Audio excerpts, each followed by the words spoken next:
Well, hello again. Welcome to Horror in Detail. Today we are going to share Wendigo encounter stories. This video consists of 15 new Wendigo stories. First story. This story was shared by /Nathana, so credits to him. When I was young, I often spent parts of summers with my grandmother in her home out in the country.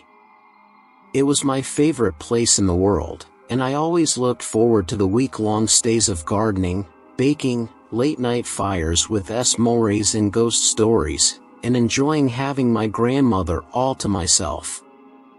There was a pond, not far from her house, where I would sometimes go to swim. It was home to quite a few frogs, and at night they made the most incessant noises. I complained to my grandmother only once, saying I couldn't enjoy the night breeze with all that racket. She took me on her lap and told me a story about an old man and woman who lived near a lake. The old man couldn't stand the singing of the frogs, but his wife told him that they kept the Wendigo away, and to harm them would be unwise. Well, he didn't listen, and set about methodically catching all the frogs on the lake. It was a process that took some time, but he did not stop until he had rid the lake of the pesky amphibians. That night, without the protection of the frogs, he and his wife were slaughtered by the Wendigo, a vicious, whip-like demon creature with elongated fingers ending in razor-sharp talons, and rows of silver teeth as thin and keen as needles. I wrote it off as another of her ghost stories, though she seemed more serious than usual about it. I never complained about the frogs again, mostly because I grew to enjoy them, and put the story out of my mind. In fact, I'd forgotten all about it until it came up this past spring in a Native American literature class I was taking in college. The mention of the Wendigo sparked that old memory of my grandmother's story. I thought she had made up the word. I didn't realize there were stories about it, originating in Algonquian legends. Eager to connect something from my childhood to the topic, I Googled it, only to find that my grandmother had apparently been mistaken. There was nothing I could find about the stories she had told me, nor any references of frogs providing protection from the Wendigo. In fact, the Wendigo of legends seemed very little like my grandmother's version. They were said to be insatiable, craving human flesh, and sometimes created from the forms of people who had resorted to cannibalism to survive. Descriptions varied, but they sounded almost nothing like my grandmother's bogeyman version. I actually chuckled as I read it, almost a bit embarrassed by how badly my grandmother had messed up the original tale. I changed residences this summer, moving to a newly built, 1,000 square foot, on each side, duplex on the edge of town. The other side is to be occupied by my landlady, who'd had the place built. However, she isn't scheduled to move the rest of her stuff in and begin living there for a couple of weeks. She's waiting for her lease to end. Even though my new place is only a few minutes from the edge of town, it feels much more isolated. I enjoy the seclusion of my new home and its proximity to a more natural setting. I'm surrounded by woods, and from my patio, I can even see a pond beyond the carefully landscaped lawn, which is meticulously carved out from the surrounding woodlands. Just like the pond near my grandmother's house, the frogs have put up a ferocious racket lately. I prefer not to pay to run my air conditioning if I can help it, so I have every window open to catch a breeze. That means that I can hear them as clearly as if I were standing on the water's edge. It took a few days to get used to the noise, but I'm fine now, just like I was those summers when I was young. In fact, the noise has been comforting to me during the stress of the move. Tonight is different. I find myself standing in my living room, staring at where the pond is, though I can't see it in the dark. The air is eerily still, and oppressively warm, but all my windows are shut, and I feel impossibly cold. I'd long since convinced myself that my grandmother's story had been a silly tale, a twisting of an old legend by irreverent storytellers. But for some reason, I have the most overwhelming sense of dread growing in the pit of my stomach. I don't know what to do. I'm trapped. Leaving my house means braving the darkness beyond my home, but I don't know if I'm going to be safe in here either. The frogs have stopped singing. Second story. This story was shared by u/Romanian_roulette, so credits to him. My uncle encountered a thing on my granddad's ranch. I would like to tell that this is my uncle's story, not mine. I will also be telling this through my uncle's perspective when the event occurred. I guess the whole event took place in the summer of '75. I was about 13. For the story to make sense, I'll start with context. My mother divorced my dad due to his issues with alcoholism, and quickly got custody over me and my 5 siblings. My dad was struggling greatly, so he made what was most likely the best decision, to move to a remote log cabin in Montana. He also had pretty serious mental problems. Because of his problems and the severity of them, my mom decided to never really let us stay at his cabin. She claims that she made a good decision, but I really feel like she accidentally made things worse, just isn't brave enough to own up to it. Anyway, my mother finally decided to let me fly up to my dad's cabin for a week, mostly because she felt like he needed someone in his life. Someone of his own flesh and blood to just be there for him. I wasn't very pleased with the decision at first, but my mother just told me to suck it up, so I did. The first day I arrived, my dad picked me up in his Ford 67 and we drove off. From the start, I could immediately tell that he was really bad off. He was very unkempt, he smelled like sweat and cheap deodorant, and he just gave off the vibe that he had practically hit rock bottom in life. But despite all that, I could tell he was happy to see me. For the rest of the day, we just took it easy. I helped him with some housework, and just got to know each other. Everything was calm as could be until the sun set. That night, as I tucked myself into bed, I heard a sound.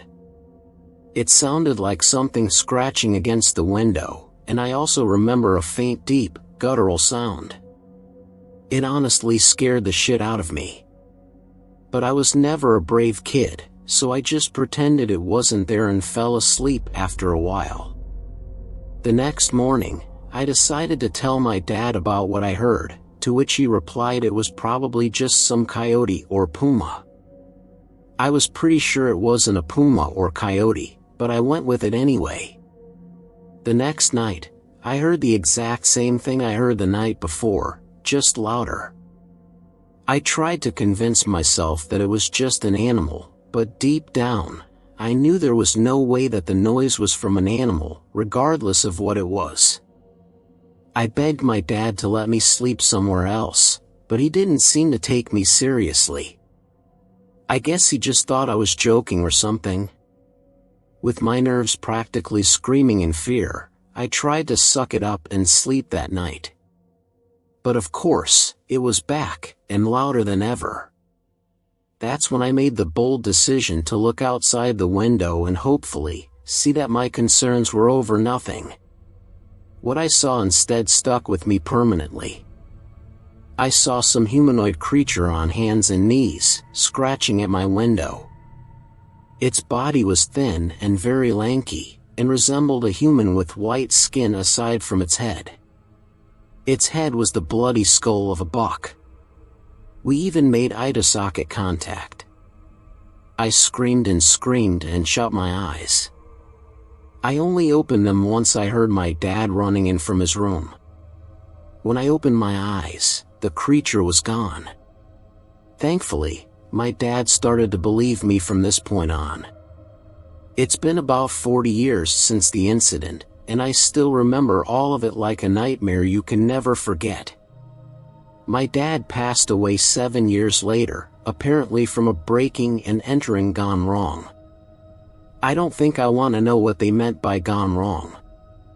Thankfully, my dad is in a better place now, and I just hope that one day, I'll forget what happened and I'll be at peace too. Third story. This story was shared on r/nasleep. Wendigo's Spirit, long-lost journal of a Viking explorer. Last year I was hiking with a buddy of mine in the woods in eastern Newfoundland. For those who don't know, it's in the far eastern part of Canada.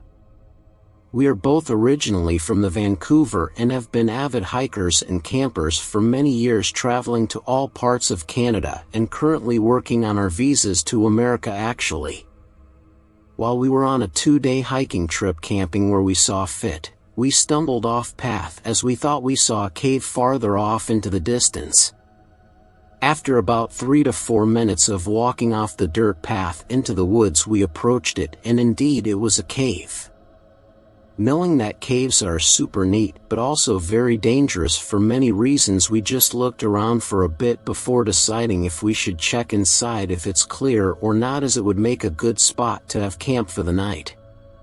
Caves are home to many animals ranging small to large, bears, wolves to name a couple of the more dangerous animals to be exact.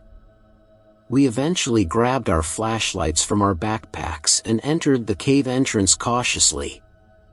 The cave was pitch black, and once we had walked inside, noticing how deep it actually was. From the outside it looked like a 6 to 7 foot wide opening with about a 5-foot ceiling. But once you stepped inside, it had a good open space, I'd guess to be about 15 by 15, which was more than enough space for the two of us to set up camp and get a fire going for the night. In the back of the space was what looked like a small pathway of some sort. It was narrow and looked like the earth cracked it just enough for someone to walk through it. Where it led we had no clue, and I wasn't really wanting to find out at that moment. We were tired, looking to rest, and didn't feel like venturing off into the uncharted cave deeper and risking falling or getting hurt or stuck or God knows what else happens to people in caves. There was a faint water dripping noise down that dark pathway which echoed throughout the cave. Sounded spooky to me, but then again, maybe there's some fresh water nearby we can collect for tomorrow hike, I told my buddy. Once we set up our things, I told him I'd go check it out and see if I could find the source of the water, as I held out water containers in my now empty pack and my flashlight in my right hand. The pathway was twisted and narrow, and honestly it was just better that I went alone, plus I doubt my bud would have went with me anyways. He was tired as hell and was just ready to eat and go to sleep. I tucked and squeezed myself through with my pack and eventually found the source of the water after a minute or so walking deeper into the cave system. This cave kept going and going, I could not see further ahead, but I found the source, thankfully not too far in. There was a small stream that flowed down the rocky surface wall into a small puddle-like area, then disappearing into the rocks and earth. As I shunned my flashlight around, I happened to come across a pouch of some sort which was made of animal fur. I thought it was an animal at first and stood frozen in my tracks. I walked over to the fur ball and grabbed it. I realized the fur was just wrapped around something flat and hard in its center. As I looked, it seemed to have unraveled an old as hell looking leather book of some sort. I was really memorized about the find, but then realized how thirsty I was and took care of filling up our water containers first and bring this book and fur back with me back to our little campsite at the cave entrance. Once I got back, my friend had already gotten the fire going, which felt really nice as I sat down handing him his water. The night was on its way out with the sun starting to set. I told my friend about the book and let him take a look at it. He was always the history buff anyways, I just liked video games and hot chicks. He told me that this journal looked really old and is really surprised it in the shape that it's in. He pointed to the off shapes that were on the cover and on parts of the pages on the inside. They looked like runes, he mentioned. I didn't recall what runes were, and he told me that in fact that was the way of communication writing back in the Viking days. As he read, I mumbled to himself, "Dude, this is written in English, which is odd unless this person or Viking traveler was educated or had traveled more than most." He read on for a few minutes and told me to check it out as it mentioned this cave on one of the pages. He handed me the book and he laid back onto his mat and started to relax. I, on the other hand, was totally excited. Not only did I just find some ancient Viking journal in some cave in the middle of nowhere, but it was readable too. "This has to be worth some money," I said to him. He opened his eyes and just replied, "Dude, just read it or go to sleep." I smirked at him and I laid my back up against the side cave wall and started to read the notes from inside this journal. "If you are finding this journal, that means I am dead. My name is Bjorn Erling and the year is 1004 AD. I do not know the exact date of these entries as I have been stuck here in this cave for some time now. Our ship had arrived to the shores of this newfound land several weeks prior to these entries. There was 40 of us in total and have built a small village right off the shore past the wood line. We have an altercation with the natives of this land as they do not speak any language that I have heard before. They attacked our fort on the second week we are here. Several of our members have died and most of theirs too in the process. We can't seem to communicate properly with them and they keep attacking in the middle of the night, and we are trying our best to bessen our defenses. We have built walls around our village, but they always seem to find a way inside, picking us off one by one. They are not big people, quite small in fact, but there are many, and our next ship is not due here for another week or more. I was out hunting with a brother of mine in these woods. We went deeper than we have been as our people are hungry and we needed meat. The sun was dim and the colors above were quite pleasant to see when it was visible from all the trees overhead. We started hearing noises echoing around us in the woods. Not knowing what they were, we followed them. No sense at turning back, these sounds would have already startled off any catch we may have been tracking. As we continued deeper and deeper into the woods, the noises and snapping sounds became louder. We had no idea what was in store for us at the time, but we had to investigate. During our proustite, that when we both heard a familiar sounding voice speaking to us. It sounded like one of our other Viking brothers back at the village that had gone missing during one of the attacks for the natives. "Bjorn, help me, they have me trapped here and I cannot escape." My brother screamed, "By Odin, where are you?" Silence. The voices didn't reply. I gripped my sword handle on my waist and my brother held his bow with a firm grip. "Do you think that was really Kenjo?" "I don't know," I replied, "but we need to find out either way. It def sounded like him." We heard our brother speak again, but this time it spoke to use twice, but from different directions in front of us. "Levi, why did you not help me in the village? Hurry, I don't have much time." My brother Levi ran off to the left and motioned with his arm pointing for me to follow the other sound to the front right from our location. I nodded and readied my sword. After we had split up, I started to have a feeling of dread. An eerie feeling was washing over me. This felt off, none of this seemed right. The natives did not speak our language and that voice did sound like our brother Nook, but it was off in a way too. Not soon after, that's when I heard the screaming. The screaming of Levi. Rushing back in the direction I saw him walk to, I hurried as fast as I could. No longer caring about keeping the silence as I ran and screamed out to him, trying to find his whereabouts. Further in the distance is when I saw it. I cannot even call it a man. It was some kind of forest creature. It was skinny like it was starting and shaped like a man from what I could muster. Its long arms clawed my friend, dragging his now lifeless body further into the dark woods. This creature had antlers on its head like some kind of deer. We have gods like this back home. Had they followed us here to this new land and now punishing us for becoming Christians? I was in total shock, but there was no choice in the matter, and I was losing sight of them in the dark now, and there was a good distance still between us. I ran as fast as I could, but even in doing so still could not keep up with this creature dragging Levi. I picked up his bow off the grass along the chai and ended up finding this cave on this hillside. I just knew that creature had taken my brother into that cave. There was nowhere else in sight where it could have gone and disappeared to. Once in the cave, I explored as much as I could after making a makeshift torch with some fabric from my clothing on a nearby stick I had found. The space was tight. I found the bloody drag marks right away, so my hunch was correct. Levi was brought somewhere inside this cave system.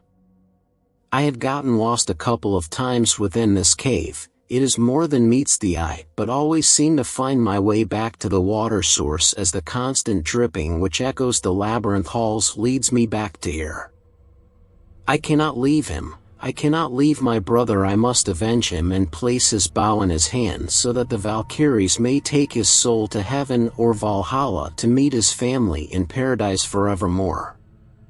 I am writing this all down with the best of my knowledge in case I do not make it back out of this cave from which I ventured. Someone must know what happened to us. Someone must be led aware of this creature out in the woods. I hear my brother calling me now, far off, echoing off somewhere in this cave. I must end this log for now. If I return, I will update what I find. Goodbye for now. Fourth story. This story was shared by you/Phillips612, so credits to him. I think I saw Wendigo through the train window. It is as the title states. I am fairly certain that I saw Wendigo out the window of the train. If that were the only event that happened, then I wouldn't have any reason to tell my story. In order to get into what happened, let me start off at the beginning of my day. It was a normal Saturday as far as I was concerned. I stayed up until about 3 a.m. playing the newest online mobile game with my brothers. Yes, I know, it is considered a sin to cheat by using my brother's screens to determine who the imposter is, but I'm not getting into that debate right now. I woke up not too long after 9 a.m., played on my phone a while, and then hopped out of bed, threw on the same clothes I had on the day before, and headed downstairs to the kitchen. I threw together my favorite breakfast food while my brothers both groggily dragged their feet to meet me. My twin brother, Gabe, decided to shower to wake himself up, while my younger brother, Zach, decided to partake in the feast of homemade waffles with peanut butter and chocolate milk. By the time Gabe was dressed and sitting at the kitchen table, Zach and I had already finished putting the dishes into our dishwasher and cleaned off the table. I had packed in advance and my train wasn't for a few more hours, so my brothers and I had pulled our phones out and began terrorizing the servers of Among Us for a little while. After we grew tired from the online insults and cyberbullying that we received for cheating, we played some Mortal Kombat on our PS4. It was a very relaxing morning, all things considered. As I prepared to collect my luggage and leave for the train station, I reiterated the food plans to my siblings. The roast is in a slow cooker, all you'll have to do is clean up. It is going to be finished at 6 today, and if you aren't sure if it's done, then shoot me a picture. I continued speaking over my Gabe's attempts of assuring me that they'd be fine without me. Remember, tomorrow is oven-baked chicken fingers and fries. After school Monday is burgers, and you can order anything you want for Tuesday, and pay a tip. I rushed my sentence as Gabe held the front door of our tiny rented house open for me. "Chrissy, we'll be fine, okay? Chill out, okay?" Gabe chuckled to himself. "You're right, you'll be fine. Do your homework. I love you guys. See you Wednesday." I called to them as I headed down the paved driveway and towards the bus stop down the road. "Hasta la vista, baby." As Zach yelled my favorite movie reference of all time at me, I couldn't help but smile. They'll be fine. I raised them well, I thought to myself. I looked at them waving in the open front door and gave them a very flat and stern expression. "I'll be back." I deepened my voice as best as possible before smiling and heading back towards the bus stop. My parents were extremely busy people all our lives. Gabe was born with a learning disability and required more attention from my parents than I needed. I had to grow up and mature faster to be able to take care of Gabe, as our mother was a full-time principal in our local school and a part-time student tutor, while my father worked as a warehouse manager full-time and was often working the midnight shifts. He worked those shifts due to the employees' reputations to be unproductive. He always said he needed to straighten them out. My father would sleep all day and my mother would work all day. I would always prepare Gabe's lunches and walk him to school, walk him home and make him dinner. I helped him with his homework. I read him bedtime stories. I tucked him into bed. I was always there for him. Zach was born a week before my 9th birthday with Gabe. By now Gabe had quickly matured, surprising everyone. He was potentially even smarter and more socially acceptable than I was, though he didn't have the same parenting skills that I had developed and therefore wasn't entirely confident in even turning on an oven or setting a microwave timer. Anyways, by the time Zach came around I was well aware that I'd have to raise him too. I so desperately wanted my mom and dad to be real parents for little Zach, to be there for him and be what Gabe and I never had. But I knew deep down inside that that wouldn't happen. By the time Gabe and I were 18 and Zach had just turned 9, the three of us moved out and into our own apartment. I wasn't even sure that our parents would notice Zach's absence, to be honest. They had no issues with us all moving in together. They said to me themselves that they knew Zach was better off with us than them. They said he was never supposed to be, which entirely angered me. Because of this, Gabe and I started to call Zach our miracle brother. Despite our age gap, the three of us were extremely close with one another. It was us three against the world. Nobody would change that. Then about a year ago, I fell in love with my old high school crush. His name is Brian. We were always close friends since grade 9, but as high school came to a close and we parted ways for university, we confessed our love. It was a very corny movie moment to me. Even through long distance we made our relationship work. Gabe and Zach were obviously jealous that Brian was taking all of my attention. They were afraid that Brian was going to take me away from them. All that aside, they liked my boyfriend.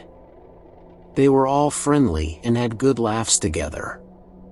They were happy for us. So here I am, at the train station awaiting my train to my boyfriend on our first-year anniversary. I anxiously awaited the train, wondering with me when I got back.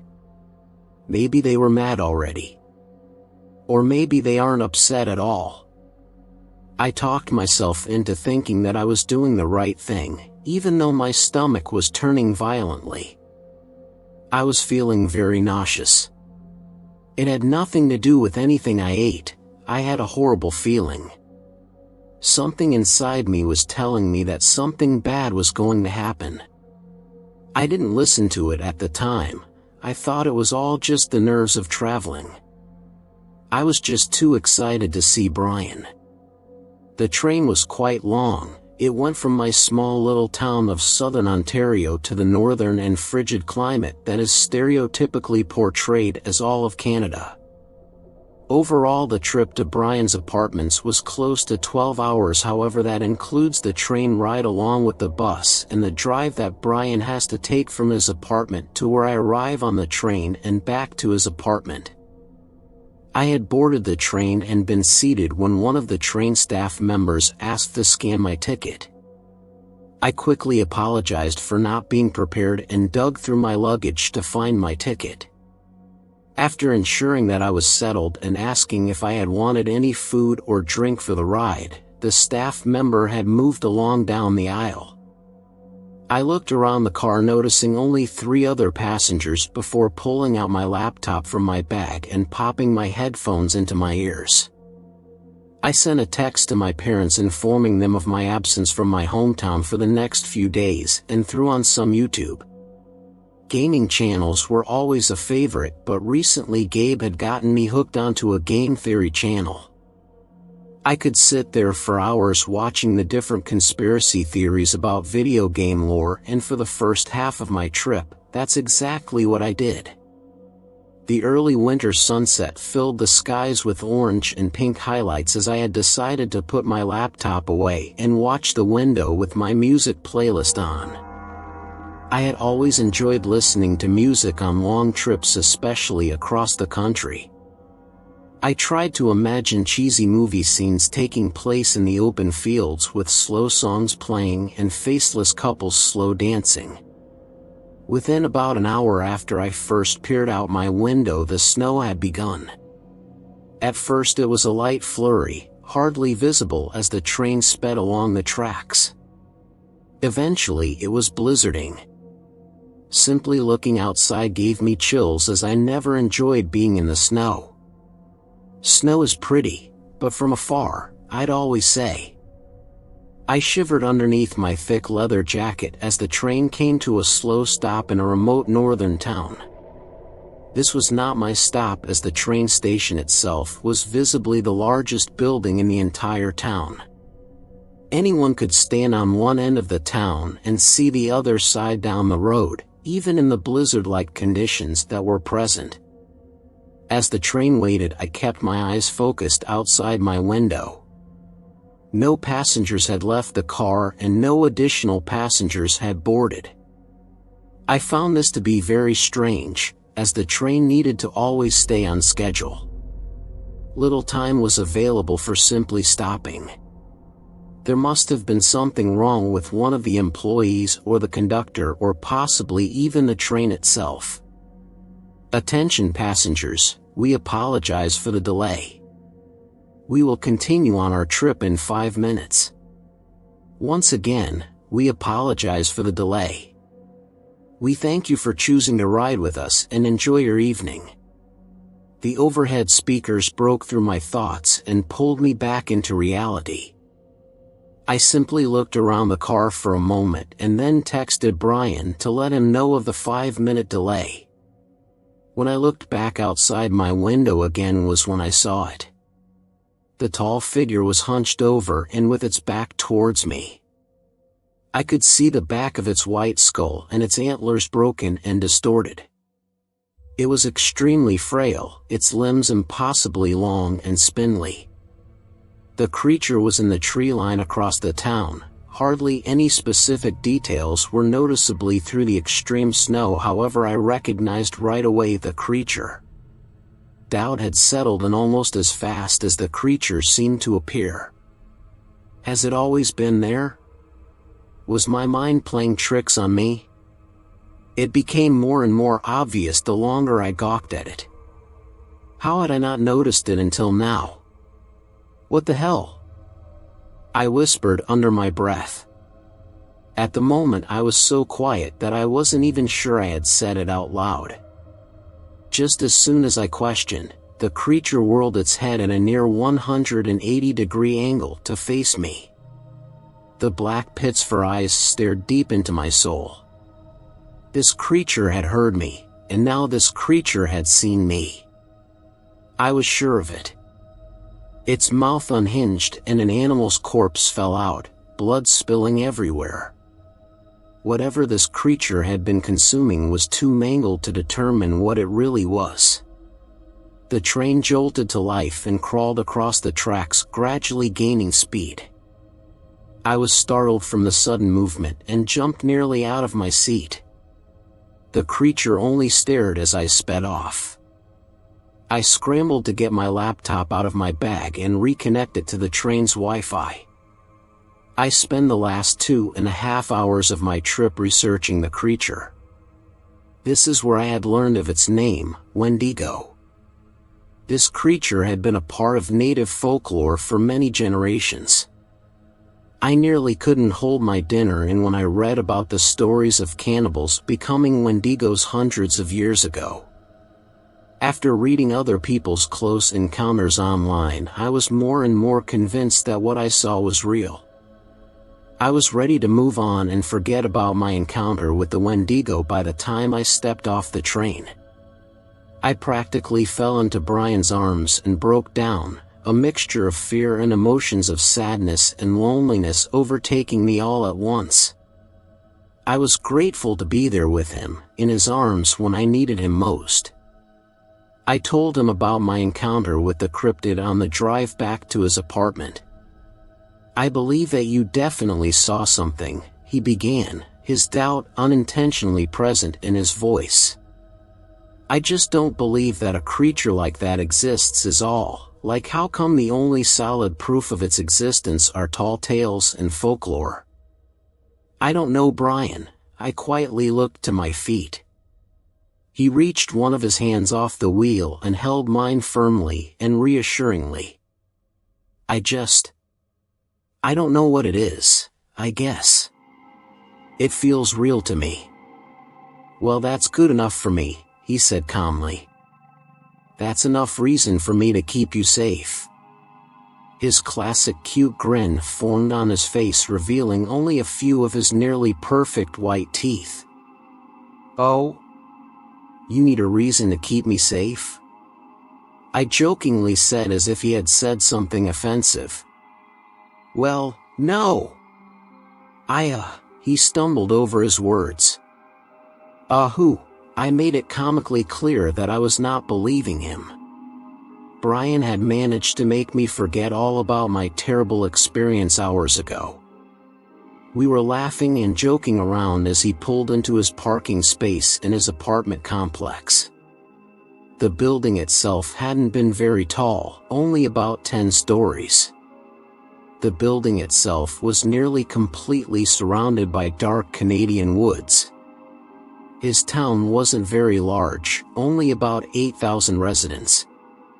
Beautiful lush evergreen forests surrounded the little city, with nearly every house having its own tree in the front lawn. Sparkling white snowflakes gently fell around me as I stepped out of Brian's car. The parking lot was lightly covered in snow before I had managed to make it to the entrance of the building. Brian, like the gentleman he is, carried my luggage from the car into the apartment.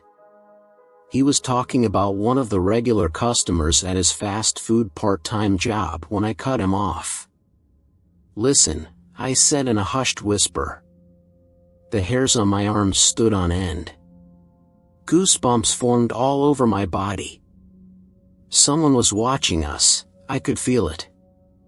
I scanned the tree line, but saw nothing out of the ordinary.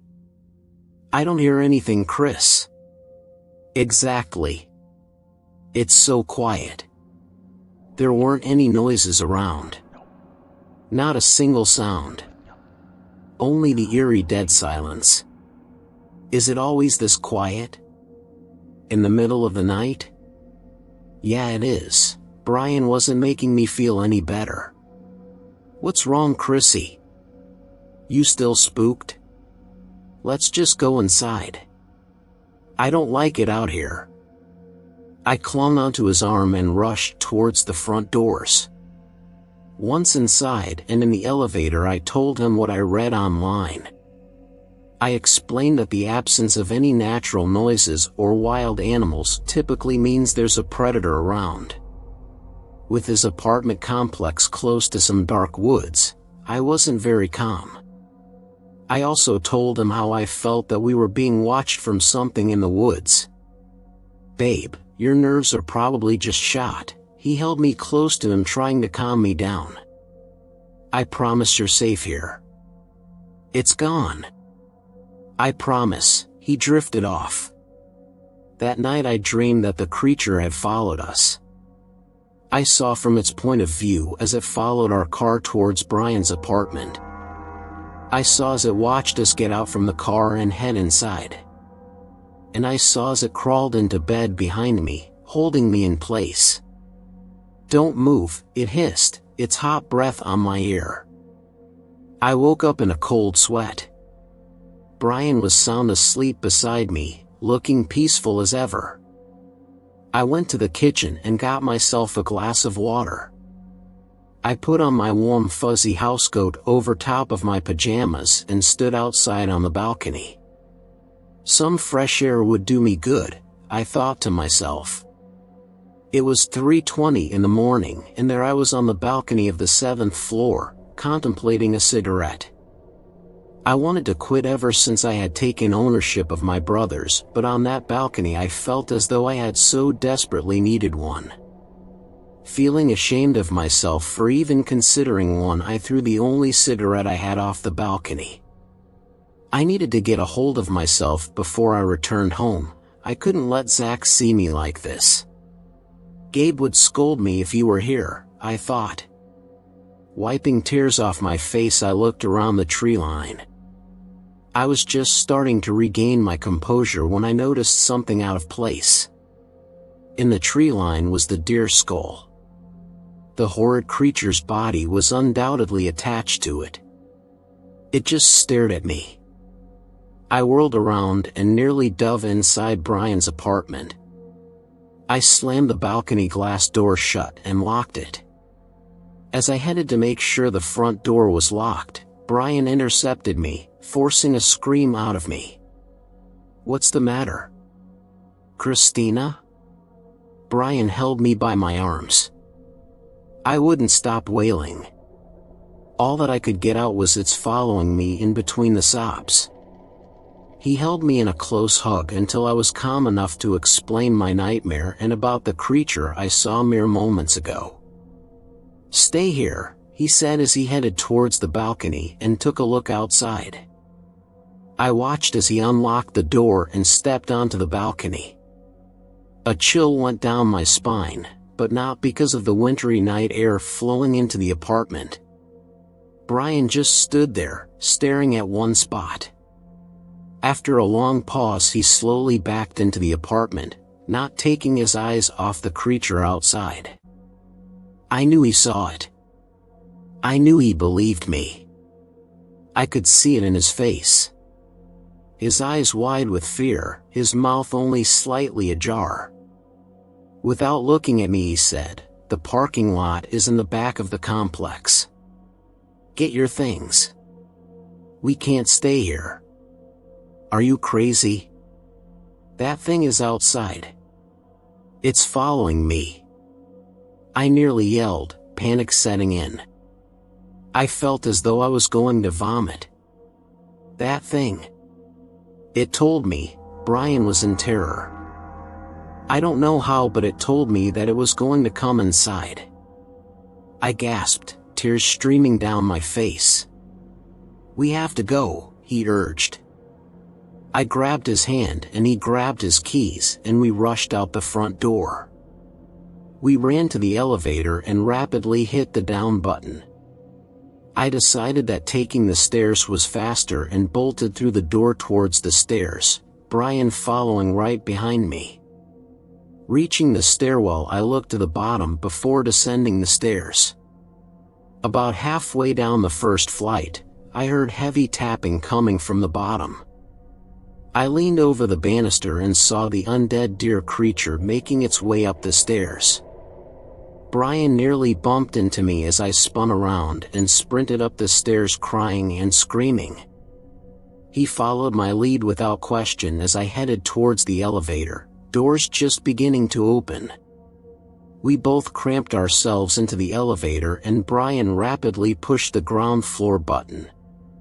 Just as the double doors slowly closed, we saw the stairwell doorway open and the animal's snout making its way towards us. We held each other, Brian verbally praying and me regretting most of my past life's choices. Ground floor and parking, the elevator dinged, cueing us to make our hasty escape. We ran like our lives depended on it, because in those long moments, they did. On our way to Brian's car, I slipped and fell into the snow. Brian, who was ahead of me, turned around and prepared to help me up. "No, go! Start the car! Go!" I yelled frantically as I slowly made my way to my feet. He spun around and ran towards the car again. I took one step forward and fell to my knees, pain pulsing through my ankle. I loudly groaned in pain, clenching my teeth. I managed to get to my feet and half-limp half-jogged to the car. Just as I closed the passenger door, the front doors of the apartment complex were violently torn from their hinges. The creature held nothing back as it sprinted on all fours towards the car. "Hang on." Brian shifted the car into drive and floored it. Normally the wintry road conditions would have evoked anxiety in me, but right now I felt as though Brian wasn't driving fast enough. I kept my eyes glued to the rear-view mirror, watching the creature gallop towards us, its skinny form seemingly moving in unnatural angles with each step. "Are you all right?" Brian asked of deep concern, his eyes trained on the road ahead. "I think that I broke my ankle," I managed to get out in between breaths. He cursed under his breath. "I don't think we can get you to a hospital with that thing on our asses," Brian thought out loud. "Did you bring your phone?" I asked him. "I'm going to call the police." "Damn it, no, I left mine at the apartment," Brian said plainly. I quietly sobbed as I too had left my phone in the rush. "We are going to die tonight, aren't we?" I said out loud, not wanting an answer. "No, babe, don't say that. Things are going to be fine, we'll make it out of this." "Will we? Will we actually, Brian?" I yelled at him. Tears streaming down his face too. He was terrified, just like me, and yet, he was trying to protect me and keep me calm. I stumbled an apology in between sobs, but Brian cut me off. "It's gone." He slowed the car to a stop and looked all around. "Where did it go?" "It's gone. Where did it go?" I too began to look around, unease settling in. I'm not sure what was more horrific, seeing the creature pursue us or not being able to see it, but feel that it was still there. We sat there in the car for a long while, just looking around desperately. In the distance down the road, I noticed headlights. I pointed them out to Brian and he flashed his high beams off and on. The car pulled over to the side of the road and Brian got out to talk to the driver. I bit my lip, not enjoying the idea of Brian getting out of the car. "Please, call the police, we need an ambulance too," I heard Brian talk to the driver. Just as Brian made his way back to the car, the creature came out of the darkness and took him in its grasp. It happened so quickly. He was just gone, only a few drops of blood on the ground to prove that he was even there. The man in his car across the road screamed and sped off. I sat there, stunned and no doubt in shock. The monster rammed into my passenger side door head first, breaking me from my trance. It broke through the window and shoved its face towards me. I struggled against my seatbelt and repeatedly kicked it in its hollow skull. It caught my leg in its mouth and clamped its jaws down hard. I screamed from the pain, blood pooling around my wounds. I heard the horrific sound of my leg being bitten through as the beast crunched through bone. All I could do was scream. Biting down on my other leg, it pulled me through the window. I screamed for my life, but it was no use.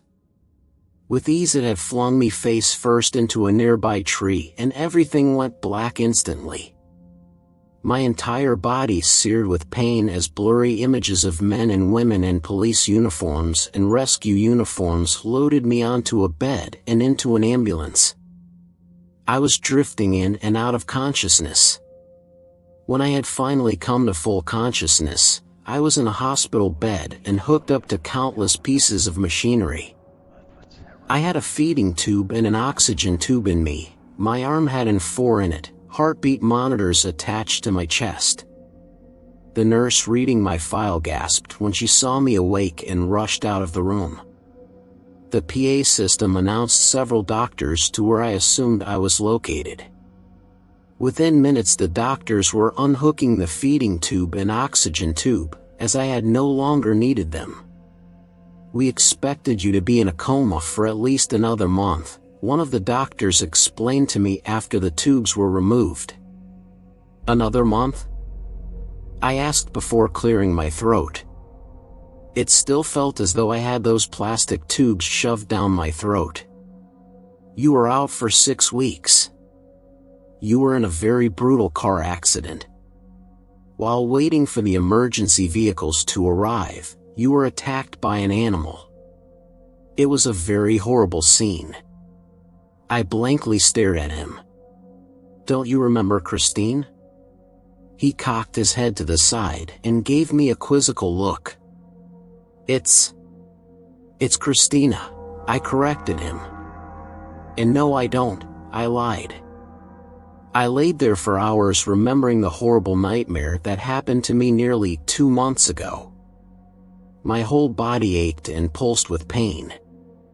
I could hardly move. I thought about Brian for the longest time. I assumed he had to be dead, but he had shown up later that night. "I came as soon as I heard that you were awake," he told me as he leaned over and kissed my forehead. "After the creature had attacked me, it went for you. I watched as it threw you against the tree. I tried to pull it off you, but it threw me away. It told me that it wanted you. It told me that you saw something that you weren't supposed to see," Brian explained. By the time the police and ambulances showed up, the creature had already left. I never saw it leave, it was just somehow gone. "I rode with you in the back, the officers recorded it as a bear attack. They didn't believe my story." Brian went on to say that he was administered into the hospital for a day with only flesh wounds and stitches. He said that he and my brothers and parents visited me nearly every day or so. "My parents came?" I asked, stunned. He nodded, giving me a half smile. "In fact, they gave me a call on my way here. They're headed up with your brothers. They said that they'll try to get here before breakfast. When they got the call that you were awake, they pretty much dropped what they were doing and hopped in the car." I teared up and smiled. "What did you tell them about what happened?" "The police told them what they thought happened. I went with it because I want them to like me." I giggled. Then I struggled to sit up. Brian rushed over to give help and sit me up. I reached down to scratch my leg, but I couldn't quite find the spot. "Hey hun, can you help me? I've got an itch and I can't reach it, I'm too sore to be reaching down." I looked at Brian and he smiled back at me. "Sure babe, whereabouts?" "My left leg, just below the kneecap."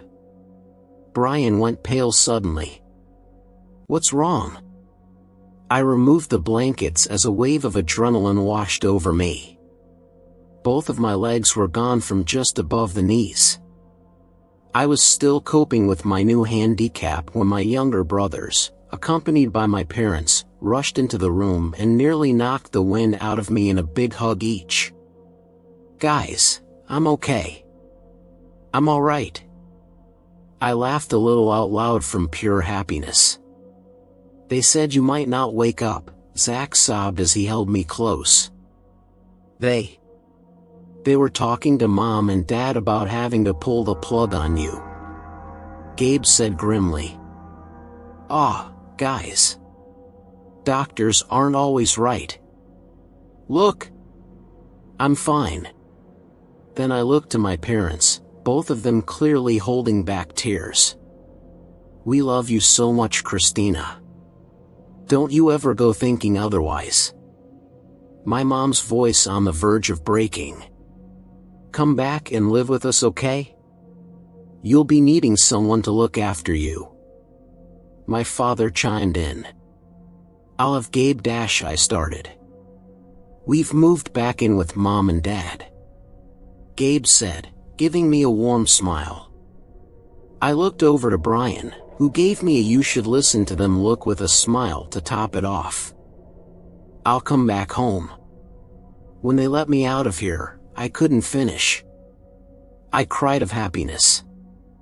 My parents loved me after all. My parents embraced me in a hug each, and my dad stepped out of the room to talk to one of the nurses. "How was the drive up?" I asked my mom, wiping a tear from my face. "Oh, not too bad. The first few hours there was a little snow, but once we passed through Oshawa, Toronto area, it wasn't too bad." "Oh, nice," I trailed off. Oh,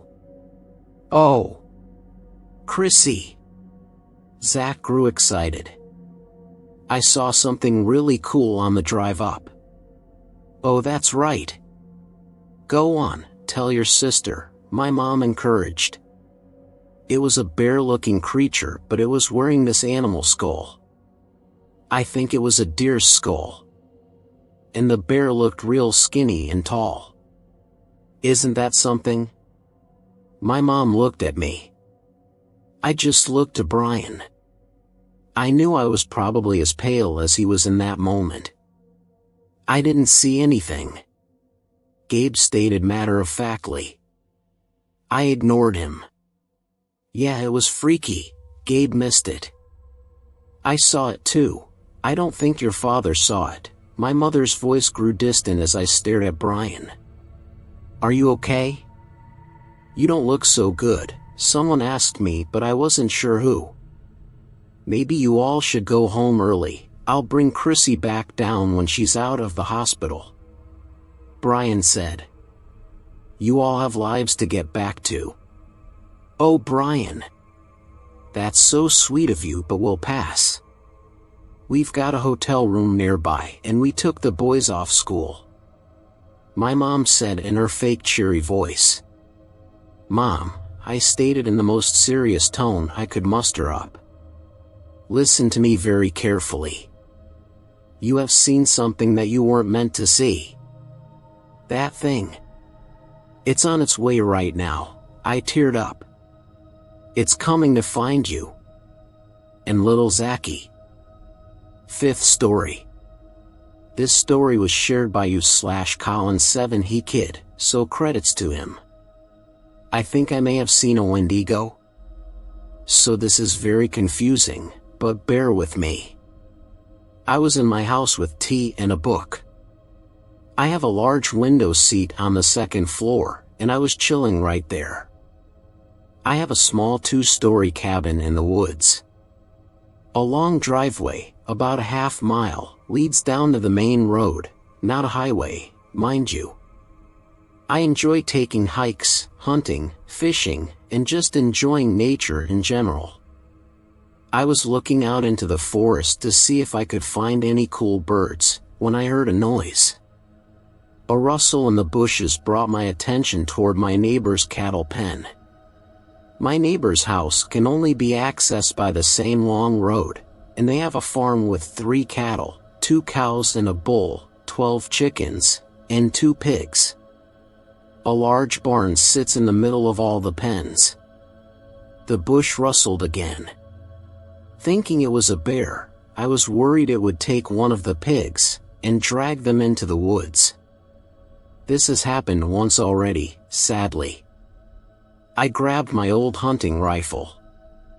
I was going to attempt to fire the gun in the air and scare the creature, no reason to harm it.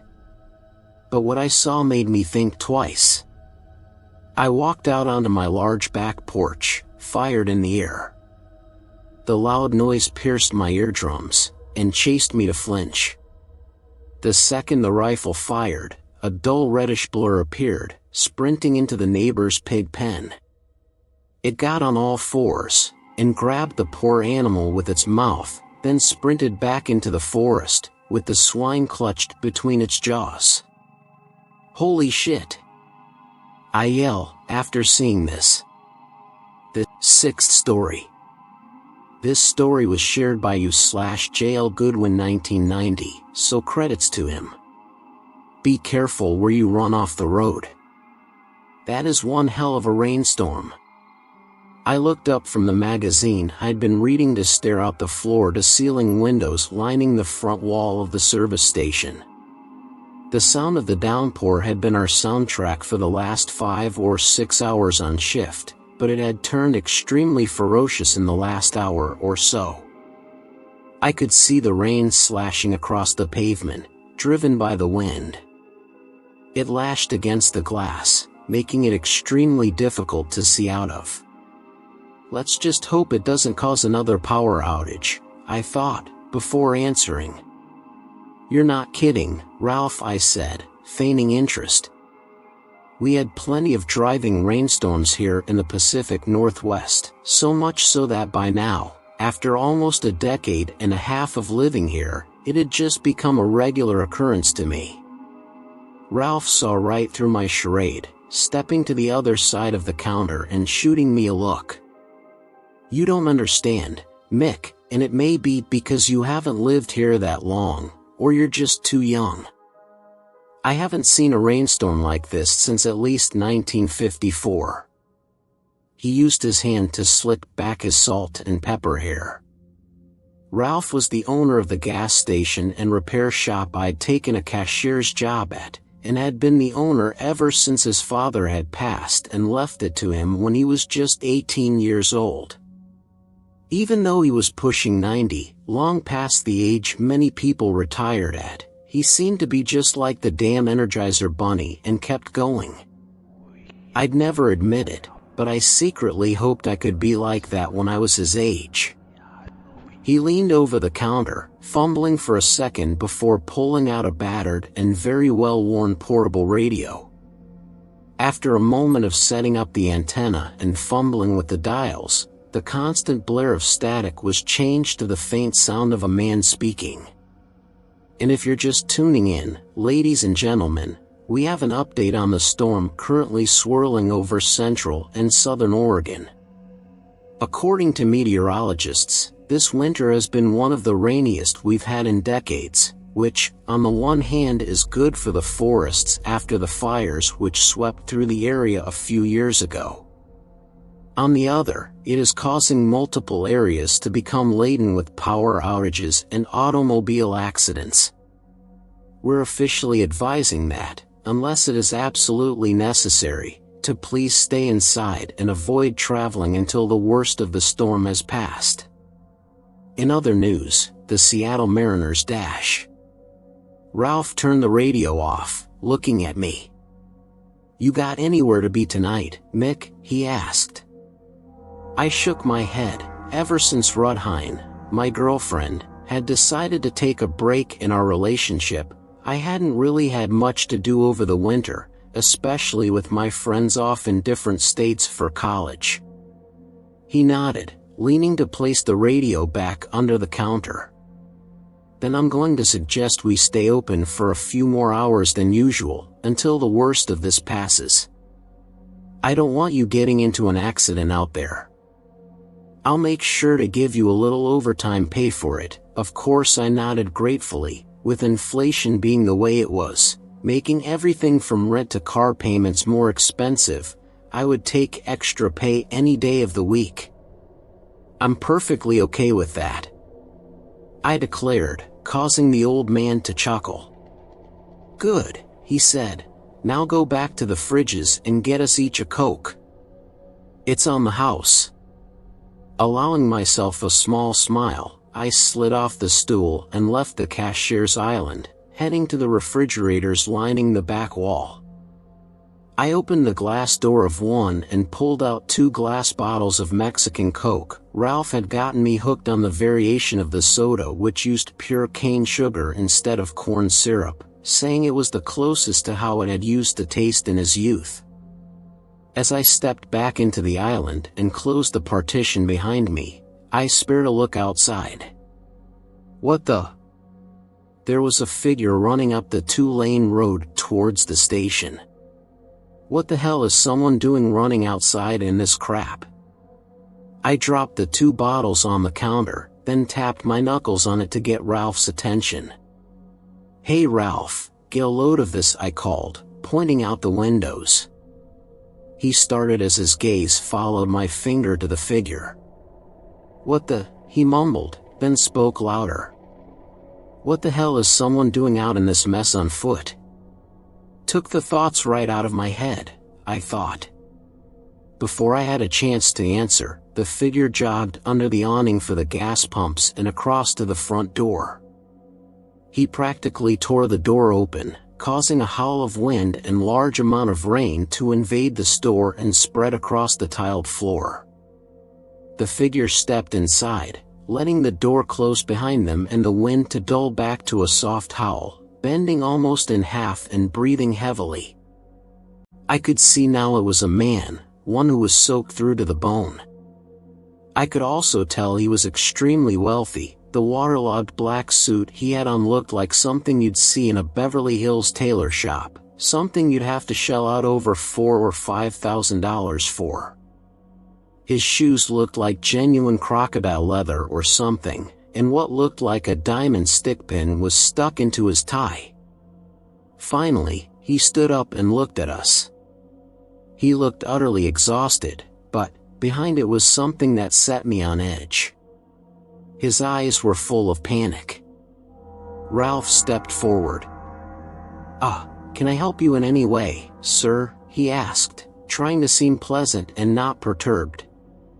The man held up a finger, still trying to breathe in great lungfuls of air and coughing out rainwater. You've got to help me, sir, he began to stammer out. I was trying to drive up from San Francisco to Seattle, when I got lost in the storm and took a wrong turn. My car went off the road about 10 or 12 miles back, and I couldn't get it out. His eyes held a more frantic pleading now. Please, my wife and 2 kids are still in the car. They wouldn't have made it all the way in the storm. I told them I'd go for help. Ralph raised his hands in a placating manner. Okay, sir, okay. Just try and calm down. He shot a glance out the window, then turned to me, his eyes serious. Mick, go in the back to the phone and try and get a hold of the police while I speak more to our guest here. Obediently, I flipped back the island partition and walked quickly to the back room, where the store's inventory computer and landline phone were. I picked up the handset, hoping to hear a solid dial tone greet my ears. Instead, all I got was dead air. Great, the storm knocked the landlines out. I reached into my pocket and pulled out my cell phone, letting out a groan as I saw that no reception bars were displayed. Of freaking course, I grumbled, then headed back to the front of the store. No good, Ralph, the landline's dead, and I'm not getting any cell signal in this storm. I held up my phone and wiggled it for emphasis. The man became more frantic, almost clutching at Ralph's overalls. Please, we have to do something, Ralph. I can't leave them out there all night. I admired Ralph's calmness as he gently pulled the man's hands off him. He let out a resigned sigh. Okay, "Sir, my employee and I will go back with you to get your family. Tomorrow morning, I'll have him run out with the tow truck to bring your car back here. Does that sound okay?" The man began to cry tears of relief, mixing in with the rainwater all over his face. "Thank you. Thank you. Never will I say anything bad again about you rural folks." I raised an eyebrow at his choice of words, but held my tongue. "What's your name, sir?" Ralph asked him. "Charles." "Charles Winsome," he replied, reaching out and shaking his hand. "Well, Charles, unfortunately my employee's car won't make it on the back roads, so we'll have to take my wrecker, and since it's a regular cab, it'll be a little cramped on the drive back." The man Charles shook his head. "That's perfectly fine, sir," he said. Ralph pulled a ring of keys from his belt and tossed them to me. "Mick, go get the truck and bring it around to the front door. I'll lock up and figure out where Mr. Winsome's car is." Nodding, I left the counter and jogged out into the connected garage bays. Ralph's tow truck, an extremely well-kept 1952 Dodge Power Wagon, sat in the far bay, the two-tone black and tan paint glinting in the overhead lights and its tow hook swinging lazily. I hit the button to open the bay door, causing the wind and rain to roar, and as I hopped behind the wheel and fired it up, the flathead inline-six engine roaring in the bay. Jamming the truck into first gear, I pulled it out into the storm, hopping out into the driving rain to shut the bay door behind me before pulling the truck up next to the front door of the store. Through the rain-streaked glass, I saw Ralph and Charles dash out into the storm. Charles reached the truck first, pulling open the passenger door and climbing into the middle seat of the cab. Ralph followed a moment after, heaving himself into the passenger seat. As he slammed the door, something on his face gave me pause. There was a look there that I had only seen once or twice in the entire time I'd known him. Tension. Tension and worry. He looked to me, nodding. "Start heading east on State Highway 38, he said simply, before turning his head to look out the windshield, past the rapidly flicking windshield wipers. The man usually couldn't shut up, even in bad situations. The fact he spoke so briefly made me feel increasingly on edge. The man told him something he didn't like hearing. I shook my head as I pulled the wrecker out onto the road. The hell had that thought come from?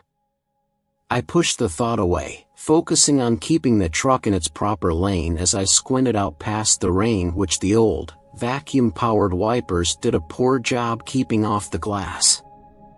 For what seemed to be 15 or 20 minutes, but felt more like 2 or 3 hours, we drove in silence, only broken by the roar of the truck's engine and the lashing rain. At this point, I couldn't even tell you where on the long stretch of rural highway connecting Reedsport and most of the coast to Interstate 5 we were. I hadn't seen a single other vehicle on the road, not even a cop car, which made me feel increasingly isolated. My mind began to drift off as I kept my foot down on the accelerator. It almost feels like we're the last 3 people alive on Earth, I thought. That thought was shattered as Charles pointed out the windshield ahead of us. "There, that's where I turned off," he exclaimed. I leaned forward, using a rag on the dash to wipe away some of the steam which the truck's defroster couldn't chase away. In perfect conditions, it would have been something which nobody would have glanced at. It was so perfectly camouflaged among the trees lining the side of the road. In the downpour, it was close to impossible. I'd have driven straight by if it hadn't been pointed out to me. I slowed, and even though I saw nobody else coming, put on my blinker out of a force of habit. I could now see deep tire tracks which had been formed into the dirt and mud recently. Those must be from Charles. I shook my head. trust a city slicker to think that road would take him anywhere near civilization. I shot a glance at Ralph as I eased onto the gas and turned the truck onto the dirt road.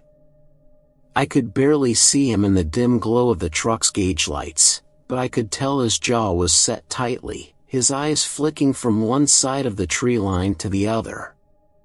What the hell has the old man so on edge? I wondered. He caught me staring and nodded, motioning to keep going. I reached down and set the truck into four-wheel drive, then flicked on the high beams before slowly beginning down the road. The trees rapidly closed in over our heads, melting the already dark, stormy night into an almost inky blackness only banished away by the headlights. I massaged the accelerator gently, even with four-wheel drive. I knew a dirt road like this would be easy to get stuck on in this weather, and the last thing we needed was for the rescuers to get stuck as well. Occasionally, a pine or fir tree branch would scrape against the roof of the truck, making an almost sickening sound, before banging off the tow assembly and hook on the back. There was one thing I was grateful for. The rainstorm seemed to be letting up somewhat. It was becoming easier to see out the windshield, and the truck was eating up the dirt ruts. I followed the tire tracks I saw in the mud, knowing, like breadcrumbs, they'd eventually lead us to their source. And as we rounded a corner, I spied it. In the bright yellow beam of the headlights, I could see the back end of the car peeking out from the side of the road where it had gone off. It was, indeed, an expensive car. It looked to be a brand new Bentley Flying Spur, something I'd only seen in YouTube videos and in car magazines. The hazard lights were on, lighting up the surrounding area in bright orange pulses. Charles let out a relieved sigh. Ah, thank God. I hope Desiree and the kids. He trailed off. Charles, what's the matter? Ralph asked him, but as we drew closer, I already saw what had made his sentence die away. Both of the rear doors, along with the front passenger door, stood wide open. I could see the expensive wood and leather was soaked from the rain, meaning they'd been left open for a fair while, at least. The overhead dome light of the car was on, and from this distance, I saw no movement inside. What the fuck? I whispered out as I brought the truck to a halt about 5 or 10 feet from the car. All at once, Charles turned and began pushing against Ralph. Let me out, he yelled, his voice almost painfully loud in the truck's cabin. Easy, Charles, easy, wait a minute. Ralph exclaimed, trying to hold the man back, but he'd already reached across to the door handle, pushing it open and beginning to crawl across him. A moment later, he dropped out of sight, falling to the ground with a squelching sound from the mud. I could hear him swearing as he fought to get to his feet. I began to open the driver's door when Ralph grabbed my arm. Mick, stay close to the truck, he said, in more of a stern voice than I was used to. I shot a look at him, his warning sending a small shiver up my spine. Why? I asked cautiously after a moment. He didn't answer me, only pushing the half-open passenger door all the way open and hopping out. After a moment's hesitation, I leaned down, fumbling under the driver's seat for what I knew the old man stashed there. My hand came up a moment later holding an old, well-oiled and well-taken-care-of revolver. I had been sent out on several tow jobs when Ralph or the other mechanics couldn't do it, sometimes to less than ideal towns around the area. I'd been told it was there if I needed to protect myself. Now kind of seems like one of those times, I thought as I twisted the door handle and launched myself out into the rainy night. The storm had definitely let up a bit now. The rain had slacked off, though it still hit my face and exposed hands hard enough to sting slightly. I tucked the revolver into my waistband, slamming the door and fighting my way through the mud and muck which had once been the road. Stepping around to the front, I positioned myself between the two headlights and looked around. I could tell instantly that something felt off. Even during a rainstorm, you can still hear the sounds of the forest all around you. Animal calls, crickets and cicadas, things of that nature. But aside from the wind and rain, I couldn't hear anything besides the rumble of the wrecker's engine idling. It felt like the entire forest was holding its breath, and it made another shiver surge through me. Attempting to focus, I took a few steps forward, seeing Ralph come into view in my peripheral vision. Charles had already made it to the back of the Bentley, reaching out and gripping the rear quarter panel with one muddy hand. "Desiree?" I heard him call. "Maxwell, Chloe?" He stuck his hand into the car's cabin for a moment, then pulled it back out. "They wouldn't have left the car," he exclaimed, looking back at us as if we had the answers he searched in vain for in his own mind. "Where the hell did they go?" I saw him look further down the road, then out into the forest. "Desiree," he screamed, cupping his hands over his mouth. "Max, Chloe." After a moment, he began down the steep hill. The car leaned halfway over onto the forest floor below. "Charles, wait!" Ralph yelled after him, but he seemed to either not hear him, or ignored him. For a moment, Ruthine's face flashed through my mind, her platinum blonde hair soaked with rain and her blue eyes peering around worriedly. I knew how I'd feel if I'd come across my car in a state like this, with the passenger door wide open after leaving her safely inside. The emotions the image carried pushed away Ralph's warning, along with any negative feelings I had about the wealthy man, and I struggled forward until I, too, reached the Bentley. I heard the quiet rumble of its engine still running, and spared a glance inside, seeing no sign of life among the brown leather and wood. Then, I reached down to my belt and pulled a waterproof flashlight from it. Clicking it on, I shone it down to where Charles had gone. I saw him, standing among the ferns and looking around frantically. He looked up at me, then motioned for me to join him. "Come on, I see footprints down here." "We'll find them quicker with the flashlight." Without thinking, I braced myself and began sliding down the hill. "Mick, wait!" I heard Ralph shout. I heard a hint of desperation in his voice, along with something else. Was that fear? It made me hesitate as I continued sliding down. I'd never heard the man have any fear in his voice before. But it was already too late. I'd reached the bottom of the hill, coming to a stop next to Charles. He pointed down, and I aimed my flashlight, seeing an adult's footprints, along with two smaller sets clearly visible in the soft earth, filled with water. I followed them with the beam, seeing they led away into the woods. I spared a quick glance back up at Ralph. He hadn't moved from the top of the hill, still looking down at us. I couldn't see his face in the dark, but his body seemed tensed up. It made mine do the same, and I looked around, for a moment feeling like there were eyes on me. But I saw nothing. "Come on," Charles said, tapping my shoulder and beginning to follow the tracks.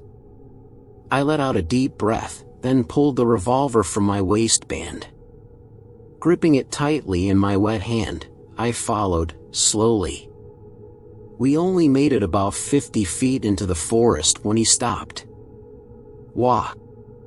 I heard him breathe out, and hearing the fear and confusion in his voice, I hurried to his side.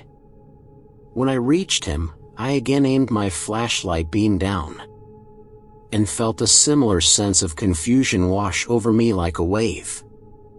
The 3 sets of footprints ended abruptly here. I flashed the beam around, before aiming it back down. They didn't go off in any other direction, and unless all three had pulled a Danny Torrance and walked backwards in their own footsteps, they hadn't gone back. It's like they just disappeared. The thought made the uneasy feeling I had welling up inside me amplify, and I again was overcome with the feeling of being watched. This time, however, it did not go away when I looked up. If anything, it intensified. Tendrils of fear began to creep up on me over the uneasiness, though I couldn't tell why. That's when Charles spoke. "Hey, is it ever this still out in the woods?" he whispered to me. I shook my head. No, it's never this still." I looked around. "Something's not right here, man. We should go back to the truck. Try and call the cops again, get them out here. They'll have an easier time finding your wife and kids than we will." He looked at me, a look of despair and fear etched across his face, but eventually he nodded at me, and we turned and began to slog back towards the hill. Daddy, both of us stopped dead in our tracks at the sound. It had been quiet, almost too quiet to hear over the rain and wind, but the stillness around us allowed it to bleed through. I felt the strongest chill go up my spine, forcing me to let out a gasp of air. I saw Charles turn around rapidly. For a few moments, there was silence, then, Daddy, that had been a different voice, a little girl's voice. "Max?" Charles whispered out into the night. "Chloe?" Silence for a few more seconds. "Help us, Daddy," came the whisper from somewhere off to our right. Charles, came a low, husky woman's voice from off to our left. I suddenly felt as though I was a cowboy in a Western movie, who had just realized he'd stupidly walked blindly into an ambush. Or some dumbass in a horror movie who went to investigate a noise, knowing they'd likely get disemboweled. I couldn't tell why, but the three voices which kept whispering at us just sounded wrong. They sounded off. It wasn't by much, but just enough to be noticeable. Apparently, not to Charles, though. He turned to me and snatched the flashlight out of my hands, then began to run back the way we'd come from. "Sweetheart, kids, wherever you are, follow my voice," he screamed. Suddenly, I heard Ralph's voice loudly and roughly call out from behind me. "Mick, get the fuck back up here, now!" His use of the F-bomb startled me. The man was old-fashioned to a T, and that included rare, if any, use of swearing. It sent a new staple of fear through me, and I began to back up towards the sound of his voice. "CH Charles?" I called out, but just as quickly, the sound died in my throat as I saw a faint light appear, first from one direction, then another, until I saw multiple faint blue lights coming in our direction from everywhere out in the forest. I felt my jaw drop open as I stared at what emerged into view. "What the fuck?" I cried out. If you're old enough to remember analog television, you'll remember how, when nasty storms came through the area, it would cause the screen to fuzz in and out with static and snow. How, faintly through it, you could sometimes see the figures of the people on the screen, just an outline visible. That's what they looked like. I could see the faint, human-like outlines as they almost seemed to glide forward just above the ground. But there were no definitive features to them. Instead, their bodies seemed to comprise of actual static. I could see the flickering lines move from one side of their figure to another. I couldn't see any eyes either, but I got the definite feeling they could see just fine.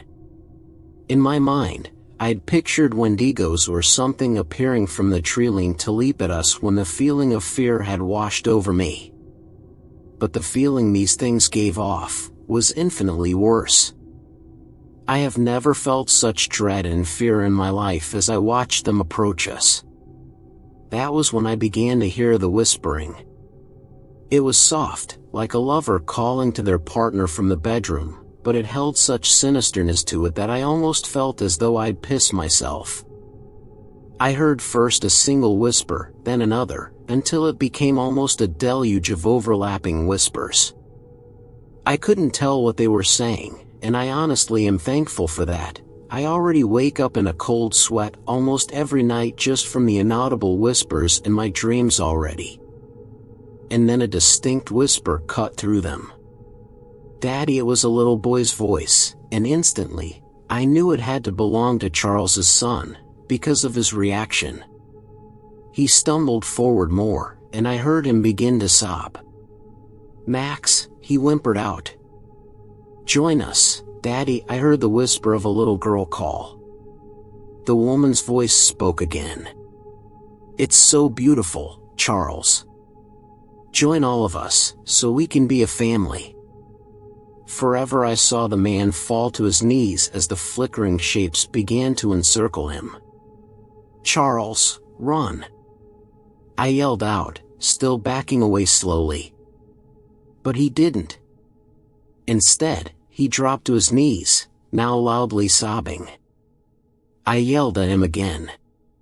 "Charles, get the fuck out of there."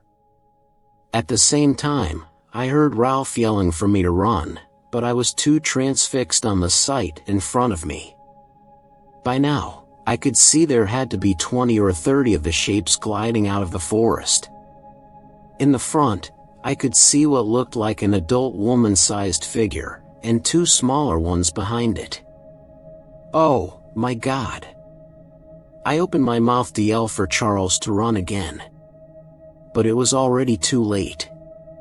The 3 figures had reached him, while the others slowly closed the circle they'd formed around him. I couldn't hear the woman and children's voices whispering from the cacophony anymore, but Charles must have been able to, because he began crying out. "I didn't desert you. I told you I was going for help. I told you all to wait in the car." And then he tumbled onto the ground. Between the flickering figures, I saw him curl into a ball, could hear him sobbing loudly. The circle of figures had reached him, and almost as one they began to lean down over him. I couldn't tell what they did to him next, and I think I was blessed to not have. But I heard him begin to scream.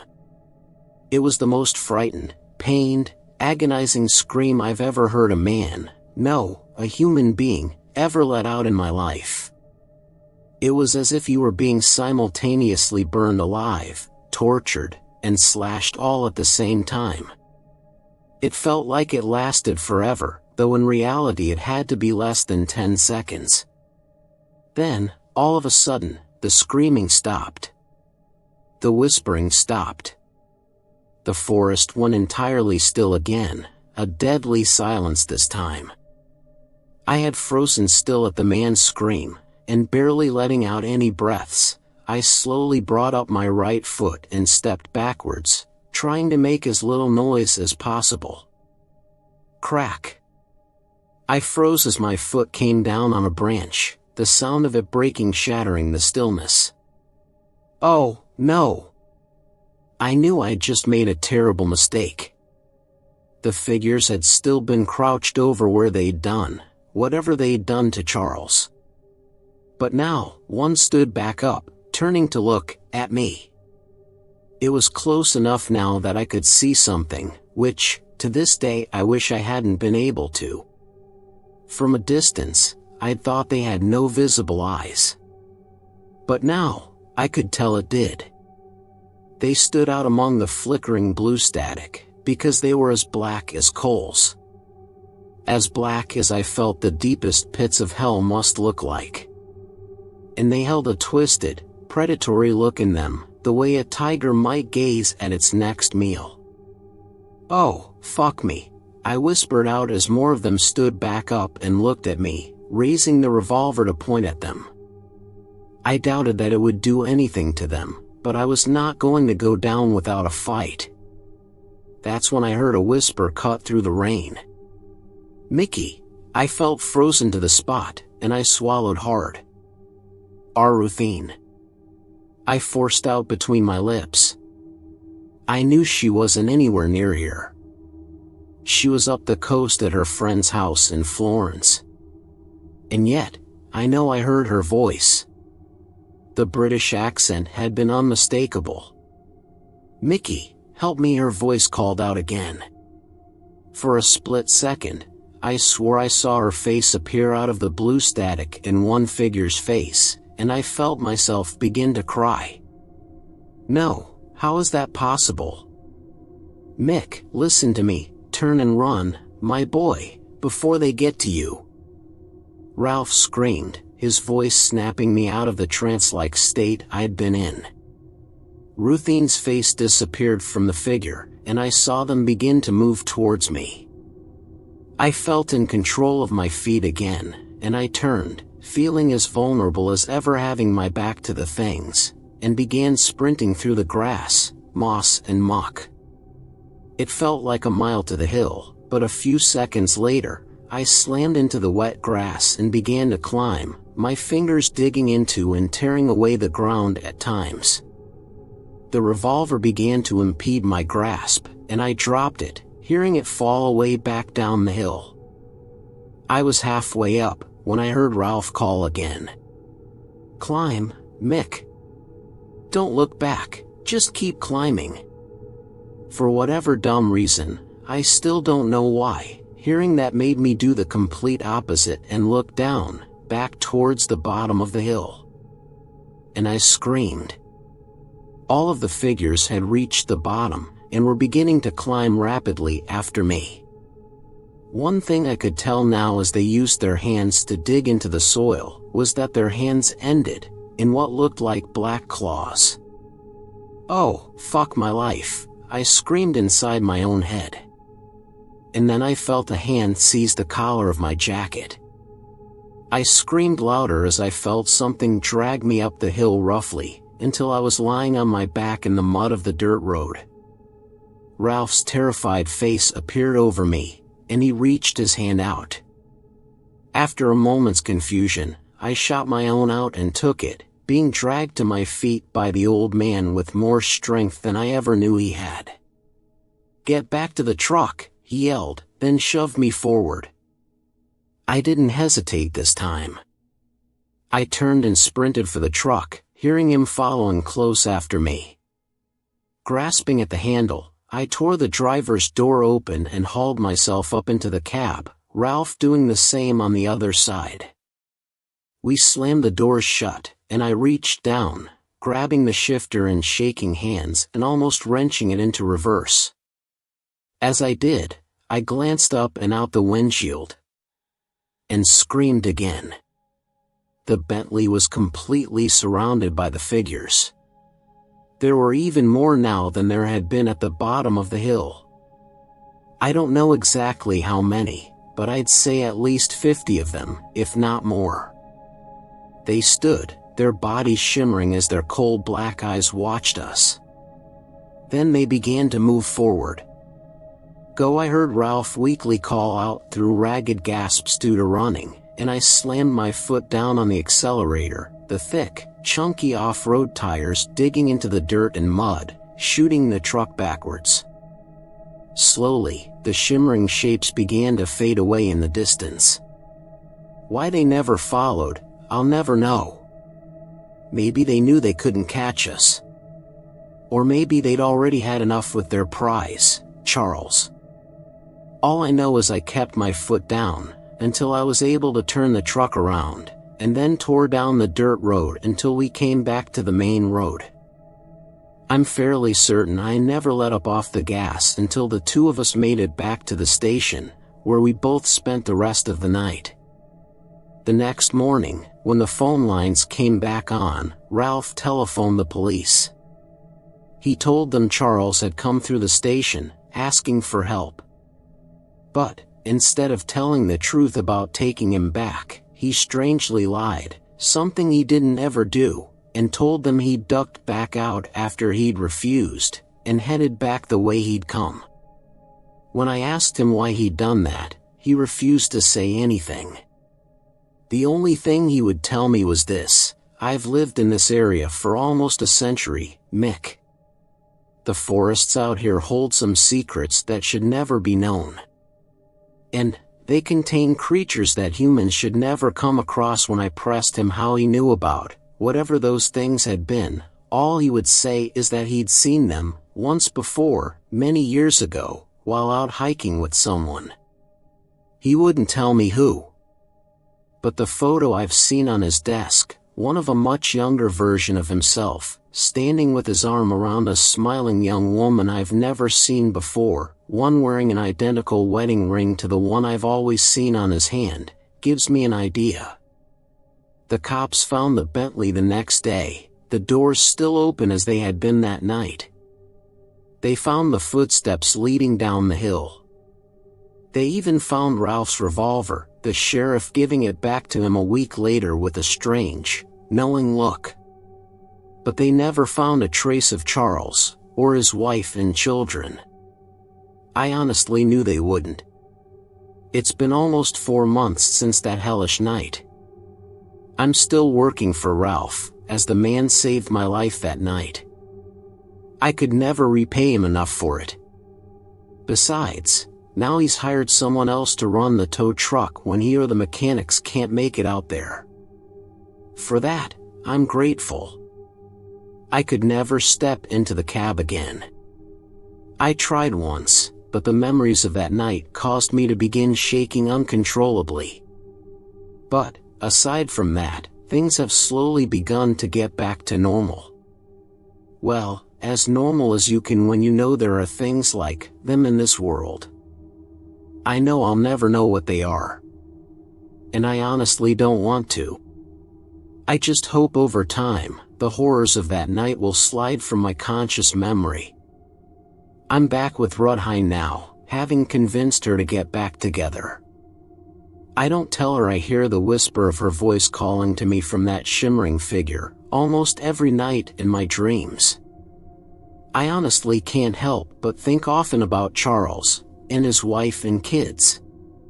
Part of me hopes that they're simply all dead, long gone from this world in a place where they're together and at peace.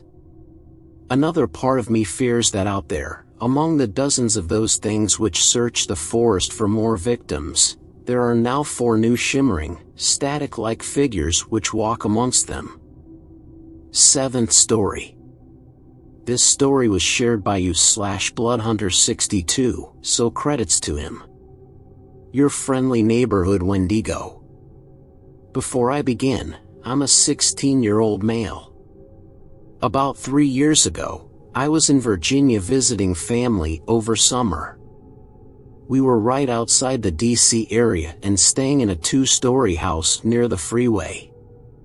On the other side of the freeway was a forest. So my mom, her boyfriend Eric, and I were all staying with Eric's parents. We had brought some night vision binoculars and decided that tonight was the perfect time to use them. So, after dinner, we gear up and head out. We pass under the freeway and head into the woods. When we get about 5 minutes into the forest, we set down our bag and take out our binocs. My mom looks around with them for a while, seeing a few squirrels here and there. She gets tired of them and passes them to me. I look around for a while, being careful not to look at the freeway for fear of being blinded. I spot something behind a tree about 50 feet to our left. I concentrate on it, trying to figure out what it is. It looks like a pale, bald anorexic man looking straight at us from behind the tree. I get a bit uneasy, but I'm hesitant to believe it's really there. I ask Eric to take a look, just in case. To my despair, he sees it too. He describes it much the same way I did. Now, Eric is a former amateur boxer and I train MMA almost every day, but neither one of us wants to stick around with that thing. We start heading back to the house, crossing under the freeway. We take another look behind us as a car comes by.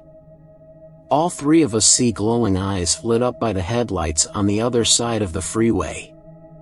We say fuck that and head back to the house.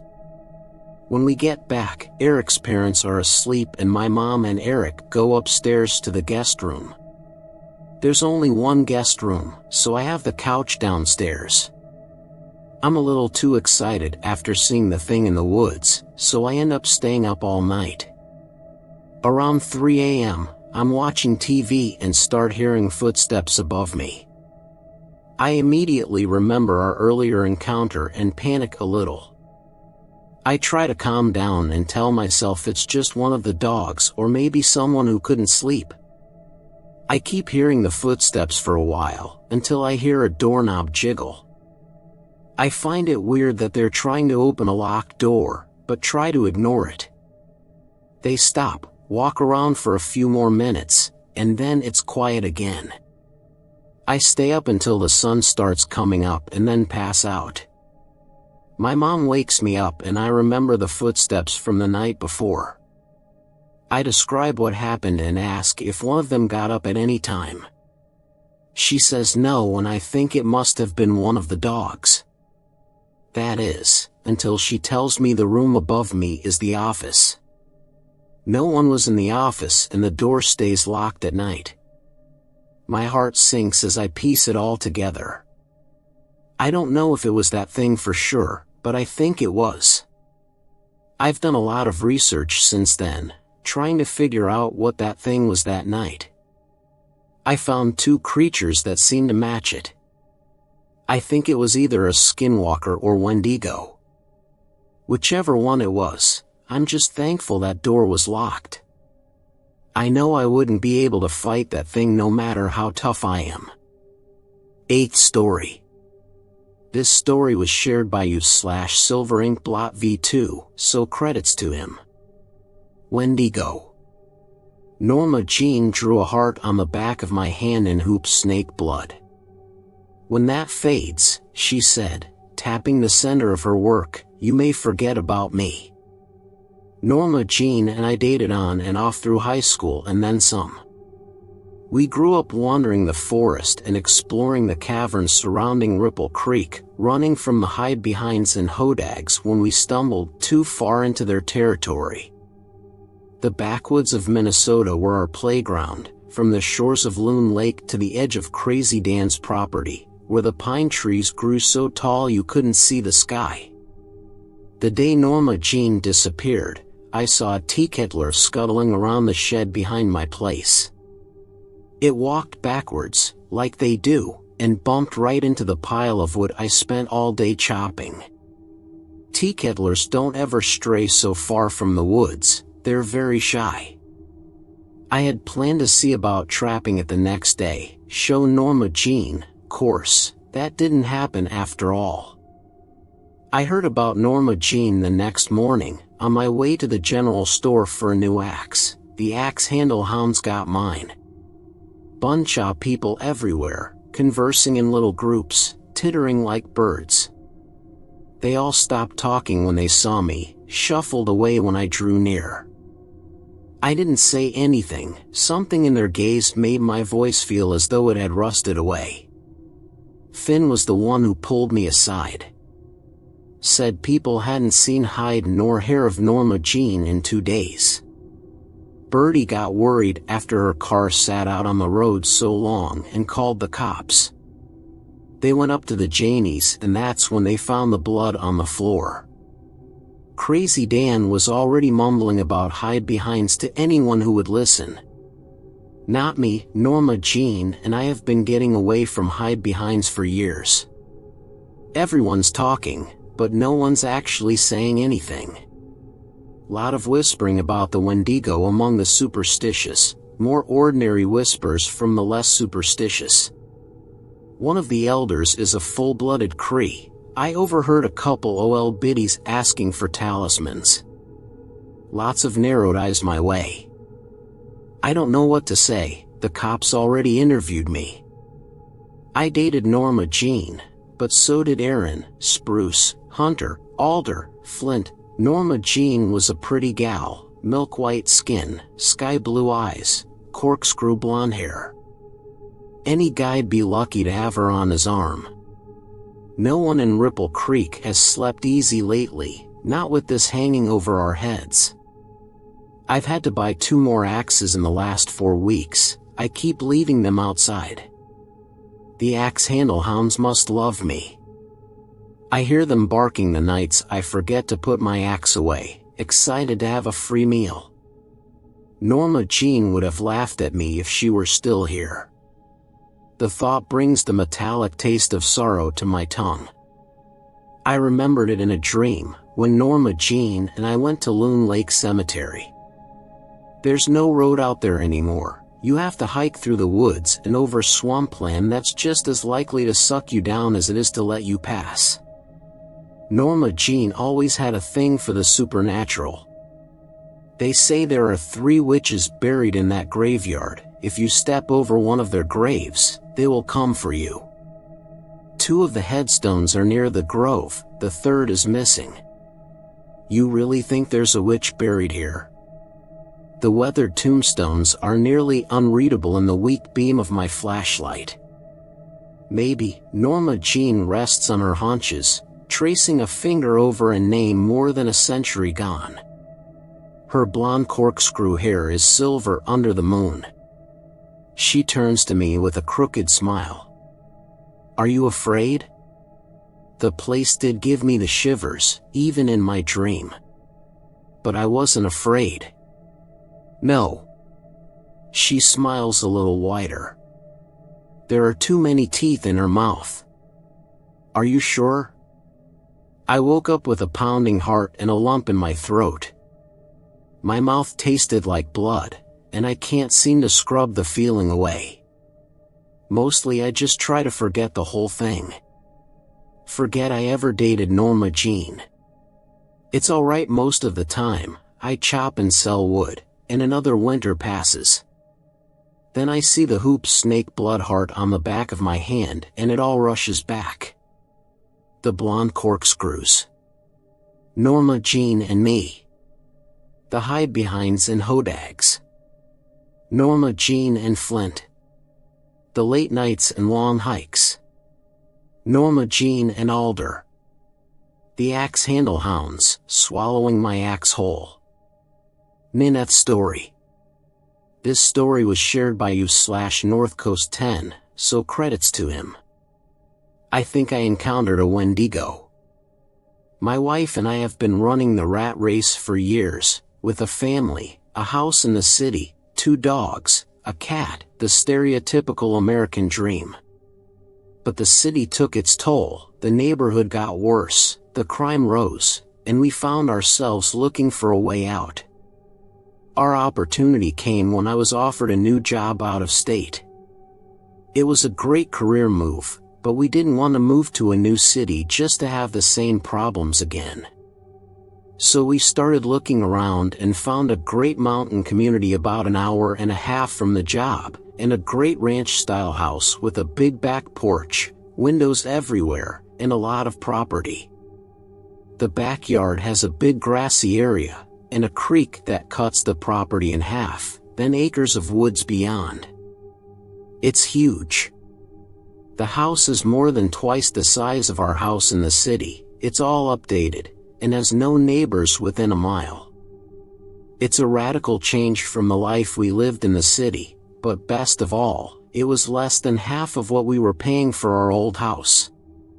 The house was a foreclosure, and when we asked the listing agent about it, she simply said the old family had abandoned the property. We really didn't think anything of it. The first 3 months were uneventful, with us settling into our new life, the kids getting used to the new school and new friends, and most of all, us getting used to the big house and property. But then the weather turned cold and things started to get weird on the property. It started with noises from the back property. Things we chalked up to being in the woods, then the motion lights around the house started going off randomly. Once again we just chalked it up to being in the woods. But last night, it all changed. Last night was the most terrifying night of my life. one of the dogs was at the back door whining and scratching. I assumed he needed to go to the bathroom, so I grabbed my flashlight and walked out the back door. Instantly something felt off. The dog bolted for the back property, growling and snarling.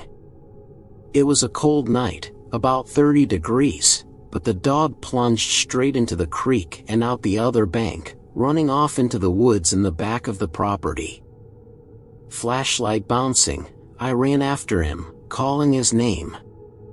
I got to the creek and made my way across the makeshift bridge, trying desperately to follow him. I could hear the dog still growling and barking from somewhere up ahead, and I pushed further away from the safety of the house and deeper into the woods. That's when I heard it. A shriek like I've never heard before in my life. It was a mix of a moaning wail and metal on metal. It echoed through the trees and then froze me in my tracks. My dog bounded its way back to me and cowered down behind me. I turned around and could just make out the warm glow of the house behind me, and the cold dark ahead of me. I swung my flashlight around wildly looking for the source of the noise. And that's when I heard an even more terrifying noise. Out of the cold silence, my wife's voice floated all around me. "Babe," the voice called out.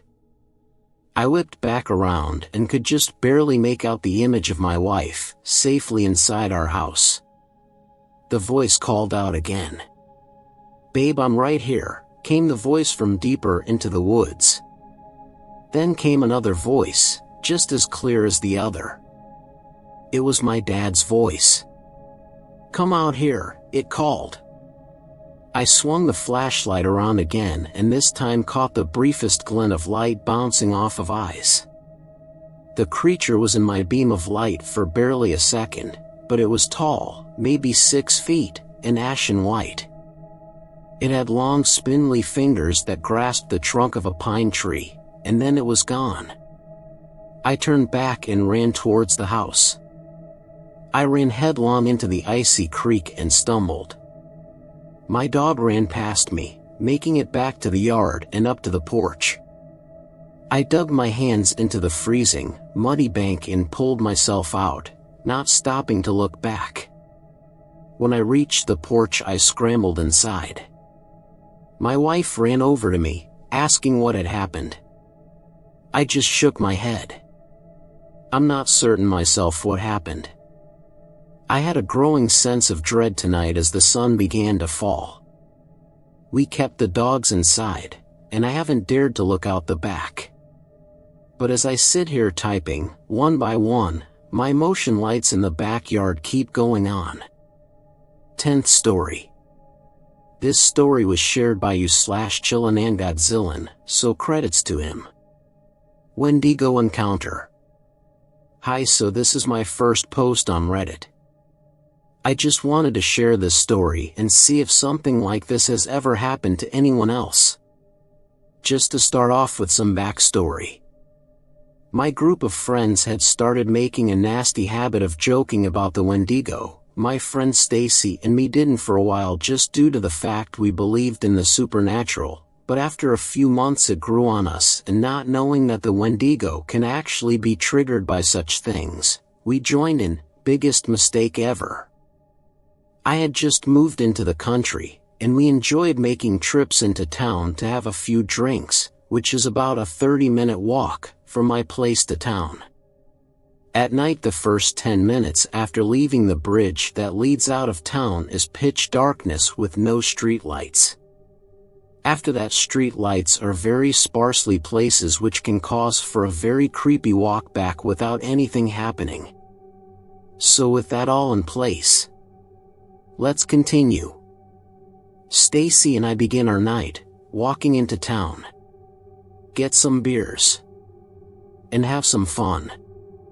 Shortly into the night, something slightly strange happens. We receive a phone call from her little sister at home crying and scared because she saw someone sitting on my friend Stacy's bed.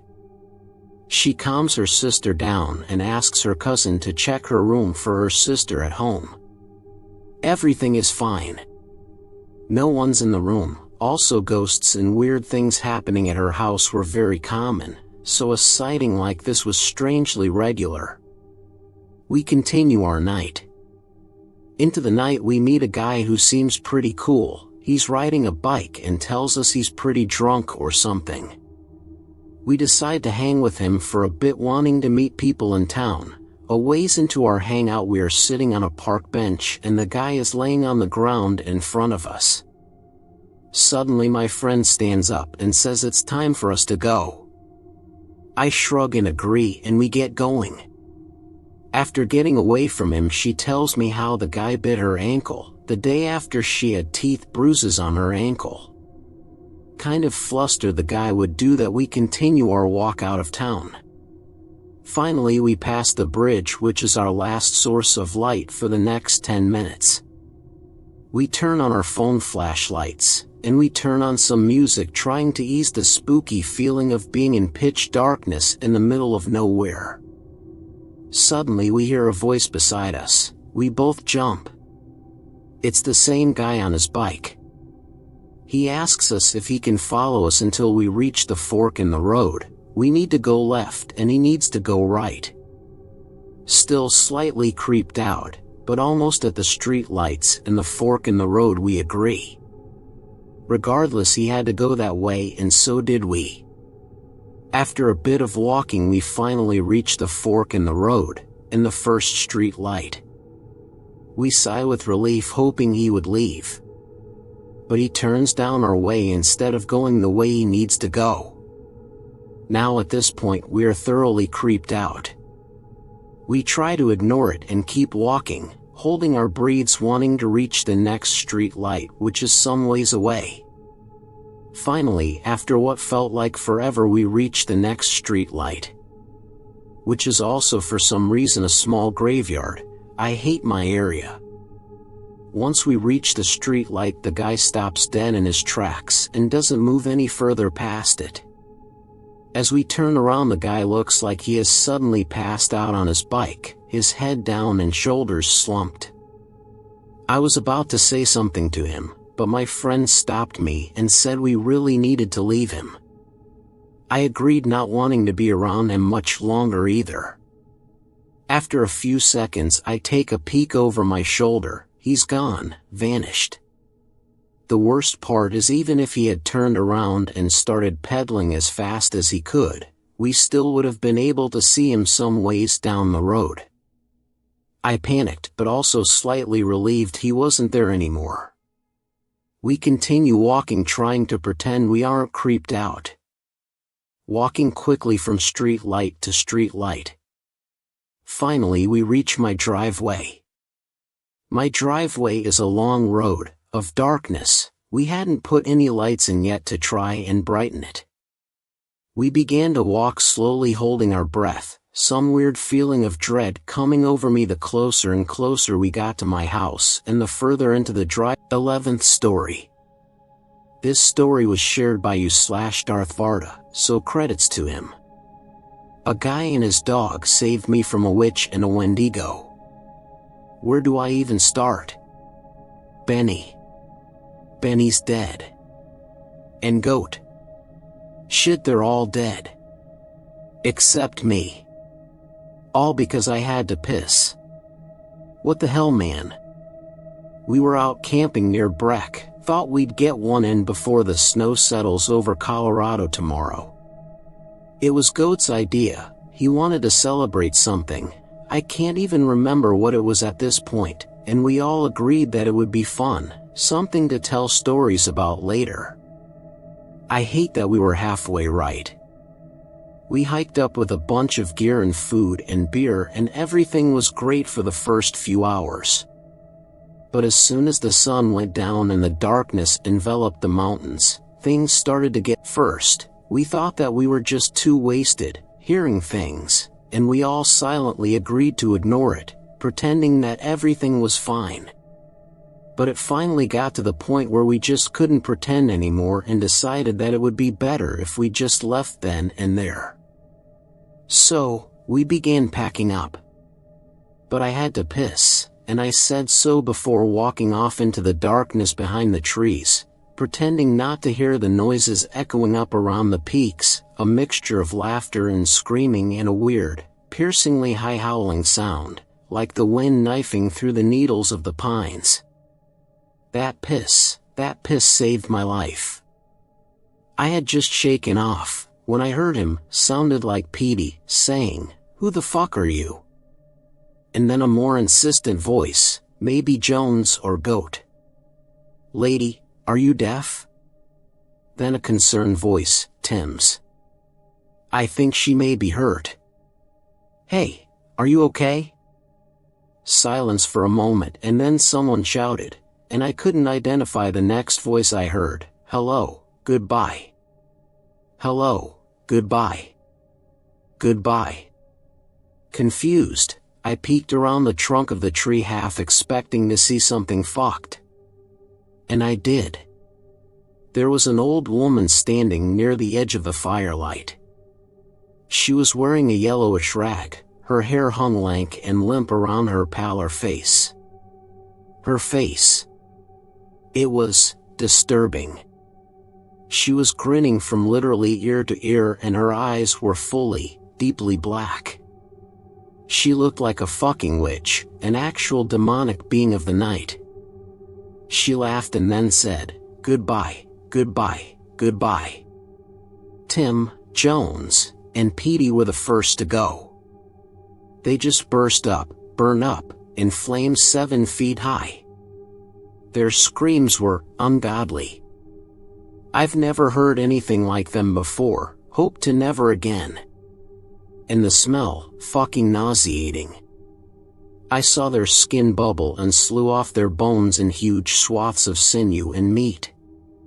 The fire was so hot that all their blood just evaporated away with a sinister hiss. When the flames finally died down, 3 unrecognizably burnt bodies fell, shattering into ashes that blew away on the wind. Benny and Goat turned to run, and they almost made it too, but she pointed to them and suddenly they stopped, freezing in place, their mouths open too fucking wide, their tongues lolling out. Somehow, someway she had stunned them, just by pointing. She cackled, it was gross, and looked over her shoulder. Out of the slits between the trees a hulking mass walked forward. The antlerman ran forward, towards Benny and Goat, snorting, screaming. He got to Benny first, impaling him on one prong and lifting him high into the air. Benny slid down slow, his mouth was open, but there was no sound, only a red-tinted thread of drool. Antlerman swung his head to the left and Benny flew off, hitting a nearby tree with a hard crunch.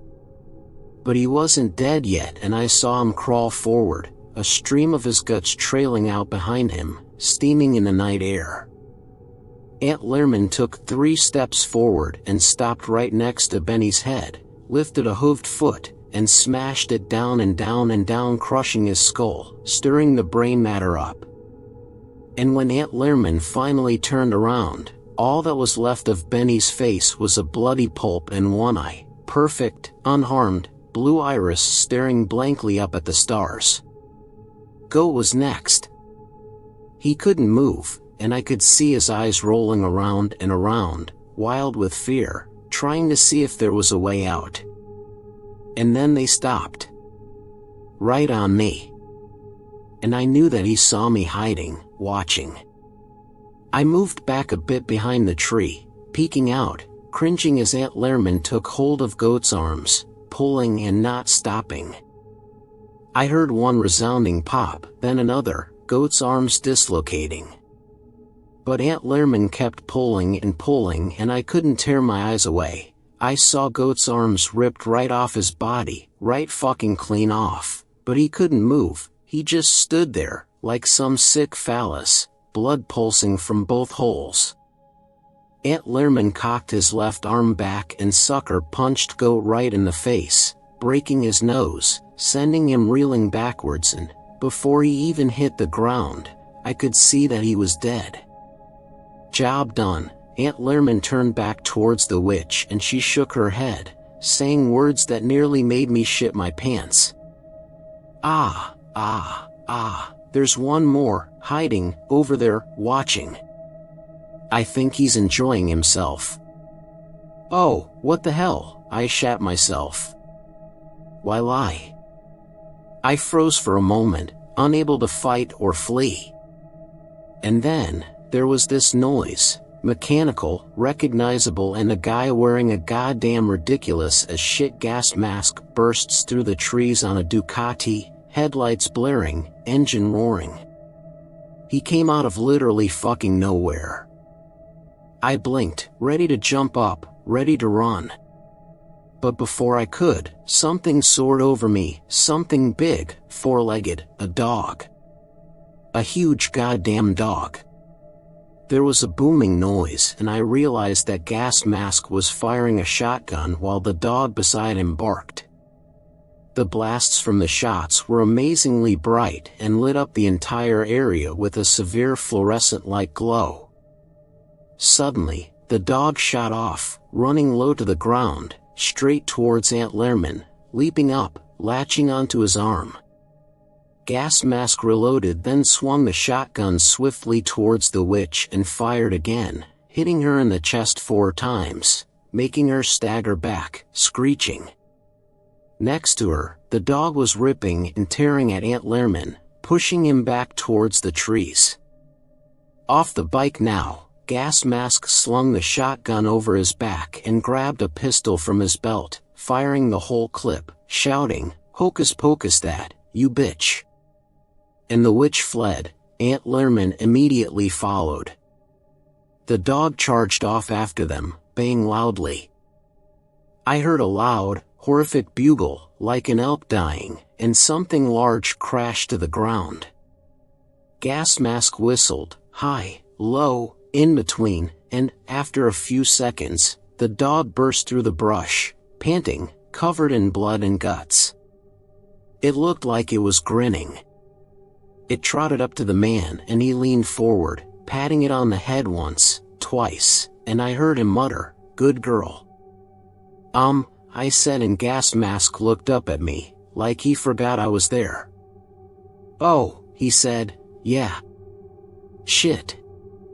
You better run."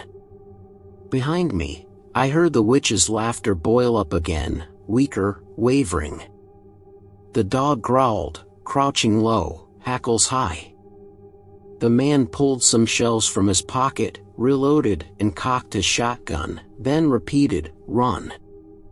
We'll take care of this." And I did. I ran. And I fucking ran. Made it back to the car. Heard the shotgun firing behind me, and screaming, and howling. No laughter though. Currently on my way to report this. I hope to hell they'll believe me. But I don't even know if I believe what happened. That guy, that dog, that witch, and the deer. What just happened? 12th story. This story was shared by you/Kennard_Skinnerd.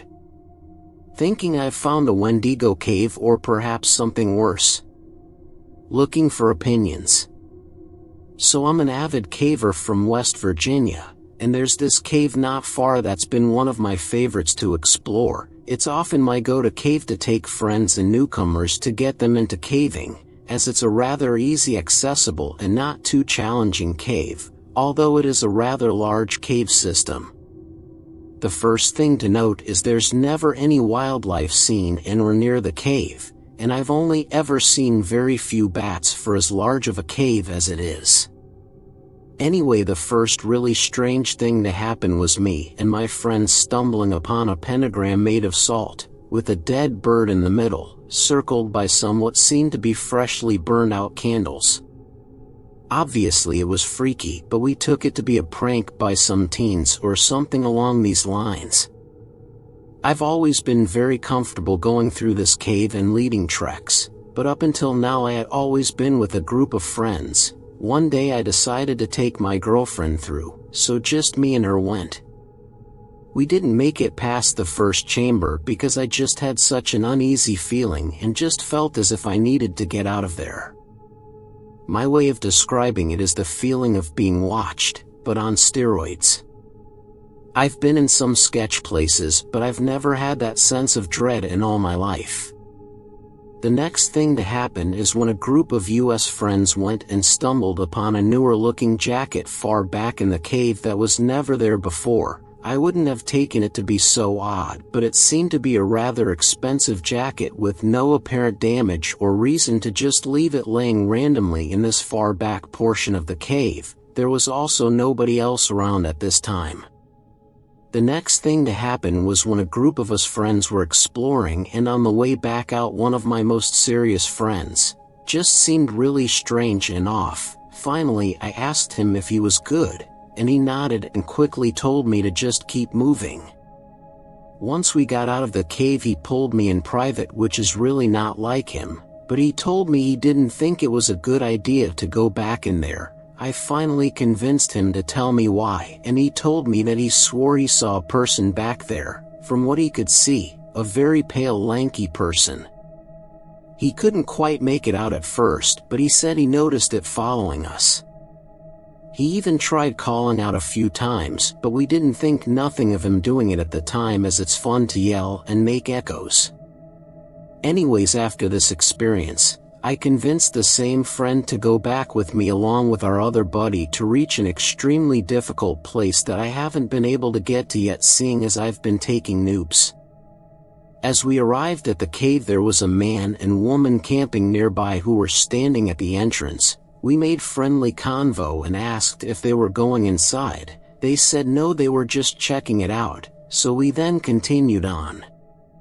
After reaching our goal and being at the dead end of a very tight spot, we laid and rested for a while. Then we heard people. We all heard it at the same time, as we looked at each other and squinted. We couldn't quite make out what they were saying as it was very distant and echoed and muffled, but we could clearly make out that it was English, male and female voices, and we heard laughter and water splashing. We thought it was pretty odd because it was in the AM and we didn't expect anyone else around but those two campers, so we figured it was them. Anyways, as we were exhausted, we rested for a good while longer and shut our lights off to save our batteries. We remained quiet as we were just resting, and after a while we couldn't hear anymore. Then we went ahead and made our way back out of the cave, and as we exited, the man and woman was still there by the entrance. My friend asked, "So you decided to go in after all?" The man replied, "No, why?"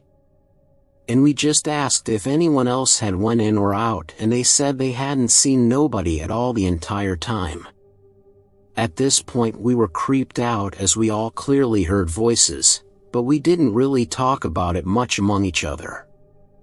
Much later, while doing research, I started putting things together in my head and realized my friend's description as being very Wendigo-esque, and then I recalled how Wendigo are known for being able to imitate human voices to lure their prey, and it just really creeped me out. I almost wouldn't believe what he said he saw, but if you understood the person I'm talking about, he's not someone to ever just make up something like that. Anyways, I hope you found the read interesting, and I apologize for any grammatical errors, but I hope to hear some opinions or your guys' thoughts. Also, not really sure where the witchcraft would tie in, but it's definitely worth mentioning that I later talked to another caver friend of mine who, before I could even mention, told me they had found a pentagram similar to the one I found, in the exact same cave, at a different time. Edit. It's also worth mentioning I've recalled seeing a dream catcher looking thing near the pentagram, if it has any significance. 13th story. This story was shared by you/Jamie007dog, so credits to him. Well, I saw it. Hi. I don't really know how to start this post, it's my first one. At the time of writing this, I am living in western Pennsylvania, a little south of Pittsburgh. I was in Boy Scouts for most of my life, so I feel very comfortable in the woods and go camping often. Upon hearing Governor Wolf's school closure plan, I decided that it was time for some cold weather camping. It was March. It wasn't that cold, but it did drop to 40 degrees at night, and the people who I went weren't really avid campers. If you're from Pittsburgh, you may know the Boggs campsite on the Montour Trail. That's where we went. They, of course, only brought weed and alcohol and didn't bring any sleeping bags, blankets, or pillows, so naturally I assumed they were gonna have to sit by the fire all night. It was light when we first got there and the fire pit was still smoldering, very cool. We used the coals from the previous camper's fire to light ours, and immediately I knew that I would have to provide wood for the fire until I went to bed. They passed out beers at around 3 p.m. Times are gonna be a bit dodgy because I wasn't near my phone, and after having 2 to 3 beers I just wanted dinner. Now, that they did for me.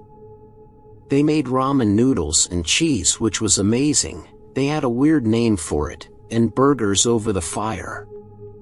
By this time it would have had to have been close to 5 p.m. because it started to rain a little bit, as was forecasted, so we took shelter in the lean-to shelter that was on site, and occasionally one of them would throw some sticks on the fire. Sticks were all they seemed to be able to find, even though I brought 2 saws and an axe, and I would cut up some logs.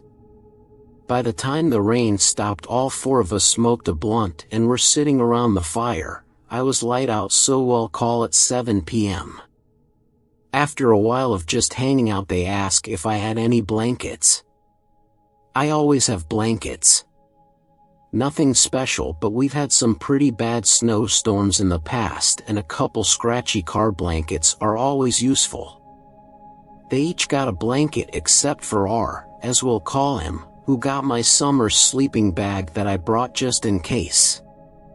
By now it was dark, 9 to 9:30 p.m., and the fire was getting low. I start off to find some more wood because they wanted to smoke another blunt. Now you have to understand that I'm 6 feet 5 inches and a semi-frequent user of the devil's lettuce, so my tolerance is kinda high. I return with the wood and we spark up another blunt, a smaller one, and just kinda hang out and talk and listen to music while we're high as shit. Good times. Eventually the fire, again, dies down a little bit, and, again, it's my job to get more wood. Because we had been there for a while and there were people there before us, most of the wood near the shelter was either really small or all used up, so I had to keep going farther and farther away from camp to find wood. 12:30 a.m., close to 50 degrees still, so we're all doing well. I have a flashlight, a really nice one that I use for scuba diving, that is kinda bright, so I use it on the low setting on land. At this point I'm far enough away from camp that my friends can't really see me. There's like an embankment between the Montour Trail and someone's driveway that you have to cross to get to more woods, but I'm comfortable alone because I knew what I was doing and they could hear me if I needed them. I start to hear a weird whistling sound, kinda like someone inhaling through a snorkel, but I chalk it up to the wind. The air was starting to get kinda cold, so I just took back what I had and put some on the fire. 1 to 2 a.m., 40 degrees with some wind, nothing severe. I have on 2 long-sleeve shirts and an army surplus coat that is super warm, but my friends are in windbreakers and hoodies, and, oh yeah, it's raining. Off to get more wood. This time I started taking into consideration the type of wood that I would collect. There was a lot of pine, but that burns fast, which is why I had to go collect it so often. The stretch of woods near the driveway was pretty much all pine, a few maples, but nothing big. So I keep walking knowing that this area has both conifers and deciduous trees in close proximity to each other. As I'm wandering and collecting wood, I notice that the rain has turned to a super fine snow. Time to head back, just in case it picks up. Then the whistling started again, a lot louder now. Okay, weird. There isn't any more wind than there was before. Maybe it changed directions. I keep walking. By now I can hear the music from camp and pick up the pace a little bit.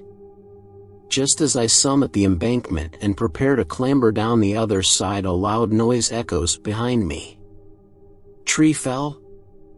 Shining my flashlight around, I couldn't see any signs that that was the case and didn't see any source.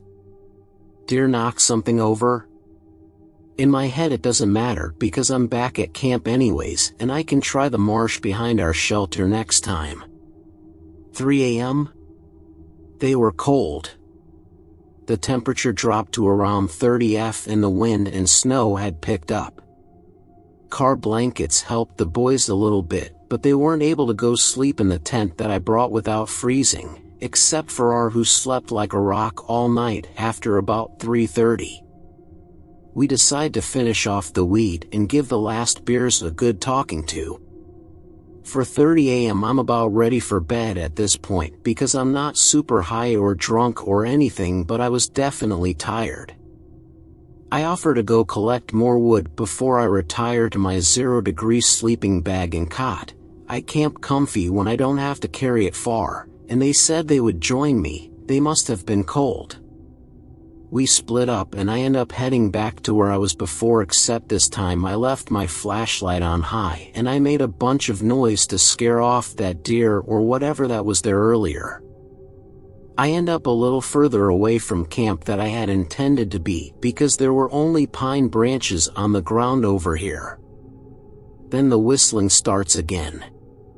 This time I could tell the direction it was coming from, my left, and shine my flashlight around that area before just returning to collecting wood. Then the sound stops briefly, then picks up again in a different direction less than a minute later, this time in front of me and a little to the right, back into the pines. Maybe the branches of certain trees catch the wind just right and make the noise. I think whatever and move on. Then on my way back the noise was following me, darting from left to right, but always like right behind me. I don't see anything, so whatever. Then the noise makes like one sharp whistle and pauses, then I hear it. Damn, it's cold out here. It was R, but I couldn't find him with my flashlight, so I called, "Where you at?" and it sounded like he turned around because I heard a branch snap and a bit of movement.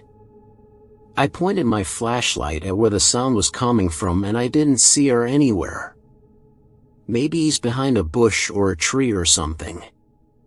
I call out again, "R," no reply this time. Yikes.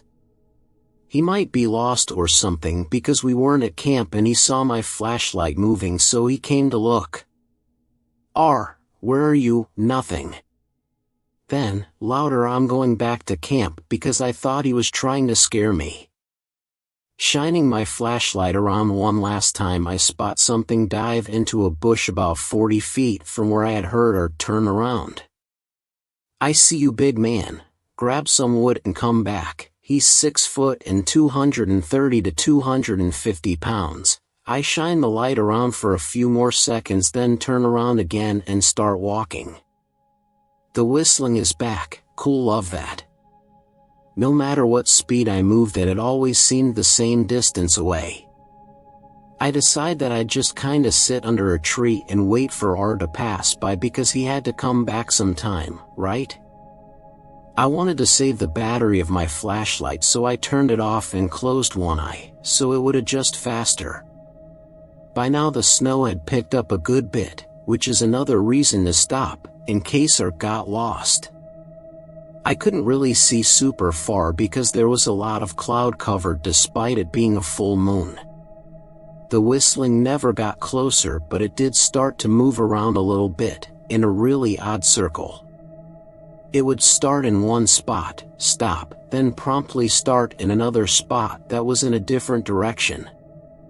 I realized that it had to be the wind or something because it was moving super fast and was moving at random. Cool, now where the fuck is R?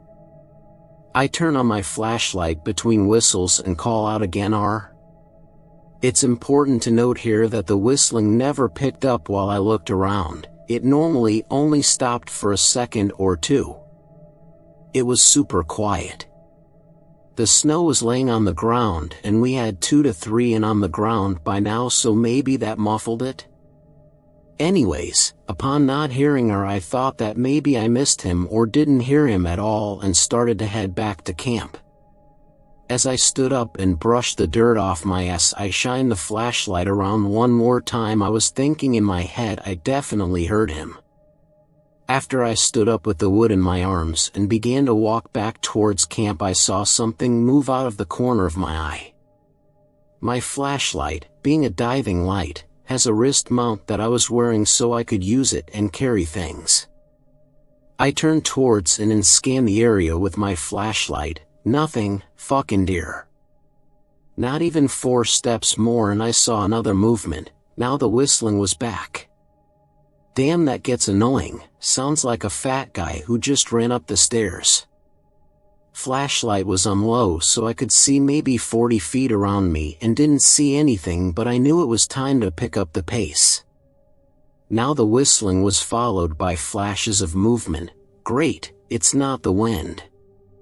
At this point I am speed walking. Being tall I can move if I have to, and I was definitely traveling at jogging speed. A lumbering beast when he runs, could not move this fast or this quietly through the woods. Nice, another thing that it's not. I decided to turn off the flashlight and move into some brush that was close by. Not sure why, but I was getting a little weirded out and had the shakes even though I was warm. It was silent again. Well, fuck me, what is it? Is it hunting me? Coyote? Not a coyote. There was a good period of silence, then there was whistling. This time it wasn't doing circles around me, it was just moving around where I had turned off the flashlight. My eyes adjusted and I peeked out from under the bush that I was rolled up under. I tried. Nothing, just that damned whistling. By this point I was pretty much sober, like if I got pulled over I could nail the field sobriety test. I waited for a little while the thing just kinda looked around. Then I heard it speak. In a really garbled impression of me it called out, "Big man." It took everything I had not to panic. Holy shit. Not not human, not a deer, not the wind. Oh fuck. Then it spoke again, or cutting off really strangely like you just lifted the needle off of a record, but picking back up again with "back to camp" still in my voice. My fucking voice. I normally don't like hearing recordings of myself anyways, but now I really don't like them.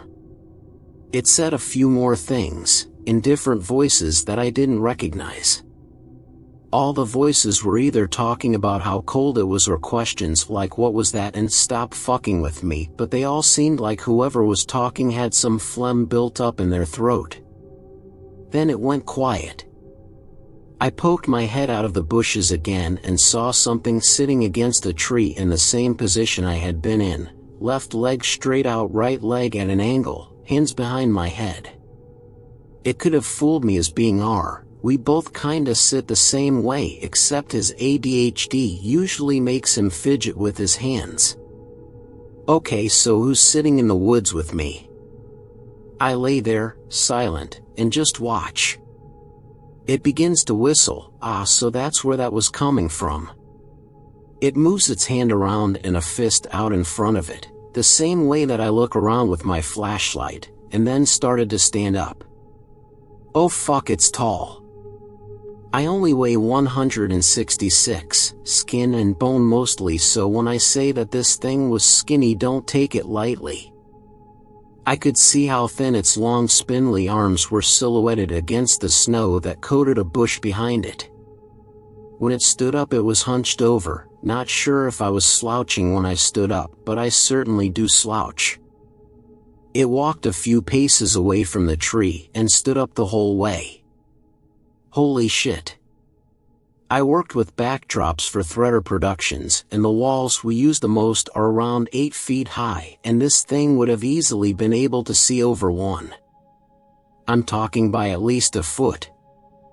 It slowly peered around, no hair on its head, and its side profile showed a super disfigured skull. The jaw hung pretty far down and there weren't really lips that stuck out, but it was hard to tell because of how dark it was.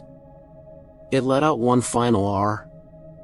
Big man, kinda like someone with tortures would say it, because they were just random words that it strung together.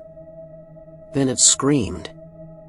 My dad used to take me to air shows a lot as a kid, and this has to have been the same pitch and volume as an F-16. I couldn't move. It peered around, head just seemingly sweeping the area. Then it crouches down and leaps for a tree with the lowest branch being around 10 to 15 feet and lands feet first on one of the branches and sits there, squatting, whistling, and just staring around. Then it takes off. Faster than should be allowed in nature. I count to 10 in my head. The forest sleeps. I slowly make my way out from under the bush and begin to creep back towards camp, this time avoiding using my flashlight or making any noise if possible. I climb the embankment and take one last look towards the woods, unsure if that just happened or if I was asleep. I tumble down the other side of the embankment and return to the relative safety of the big-ass fire with Y and J, the other two who went for wood. "Where's your wood?" asks Y. "Oh, it had bugs. It's finally got a lot anyways." They stacked up a solid pile of oak and pine, not enough for the night, but enough for a little while at least. "Where's R?" I ask warily. "Check the tent there, he was passed the fuck out snoring the way he always does." "Well, okay then." I climbed into my sleeping bag to warm up a little bit because I was covered in snow when I got back, and it screamed again. "Oh, please don't tell me it's coming here." The other two looked at me wide-eyed. Normally if I recognize a sound I say what it is out loud so they know what's up. I had no response. They asked if I heard the first one. Good, they heard it too. I answered with a nod as I unlocked the car in case we needed to book it. They asked if I saw it. Nod. What was it? No fucking clue. I described it to them quietly so that I could listen for more noises, and I told them about it imitating my voice. Y was pretty freaked out. Jay thought I was bullshitting him and said it was some kind of owl. I got out of my sleeping bag, threw my coat back on, and joined them at the fire. For the first time in a while I looked at my phone, 5:45 a.m. We looked up native owl calls and came up empty-handed. The same happened with every other animal we tried. Jay seemed a little nervous. Y suggested that maybe it's a truck on the highway. Yeah, that's probably it, I replied blankly, and Jay gave me a look that said that he knew it probably wasn't. They didn't sleep. I forced sleep upon myself so that we wouldn't die on the car ride home. The next morning we went for a walk. It didn't snow much after I got back, so you could kind of follow my footprints. The tree the thing leapt into was out of reach of me on Jay's shoulders. R was still asleep, but I think I might have been able to reach it if I was on his. The tree I sat under had scratch marks on it. I think they're from deer shedding the velvet off of their antlers, but it creeped me out nonetheless. The tree it sat under had footprints everywhere. There seemed to be no order to them at all. It was amazing. It looked like it had run over every square inch of that area, coming as close to the bush I was in as 2 me lengths. I don't really know much about cryptids or anything, but when I got home I googled North American tall skinny cryptid, and the second result was from Parade, a list of cryptids. After ruling out everything else on the list, I came across the picture of a Wendigo that has antlers. Not quite, but pretty close, described as tall and skinny and super fast. I did my research and every picture has antlers, but I can't find any evidence that, other than a few movies, it had antlers. IDK. What I saw definitely didn't have antlers, but it matched everything else, even down to the whistling. 14th story. This story was shared by you/Annie the Bonanny, so credits to him. I heard him at my window. I need to explain two things before I tell this story. First, I have a sleep disorder and I've had it my whole life. I sleepwalk. Nothing too dramatic, mostly just do everyday things while sleeping, open the fridge, put clothes in the washer without starting it, take the vacuum out of the closet and set it in the middle of the room and leave. That sort of thing. When I was younger this was an every night occurrence, but now in my late 30s this is a once/twice a year thing. Second, I am native.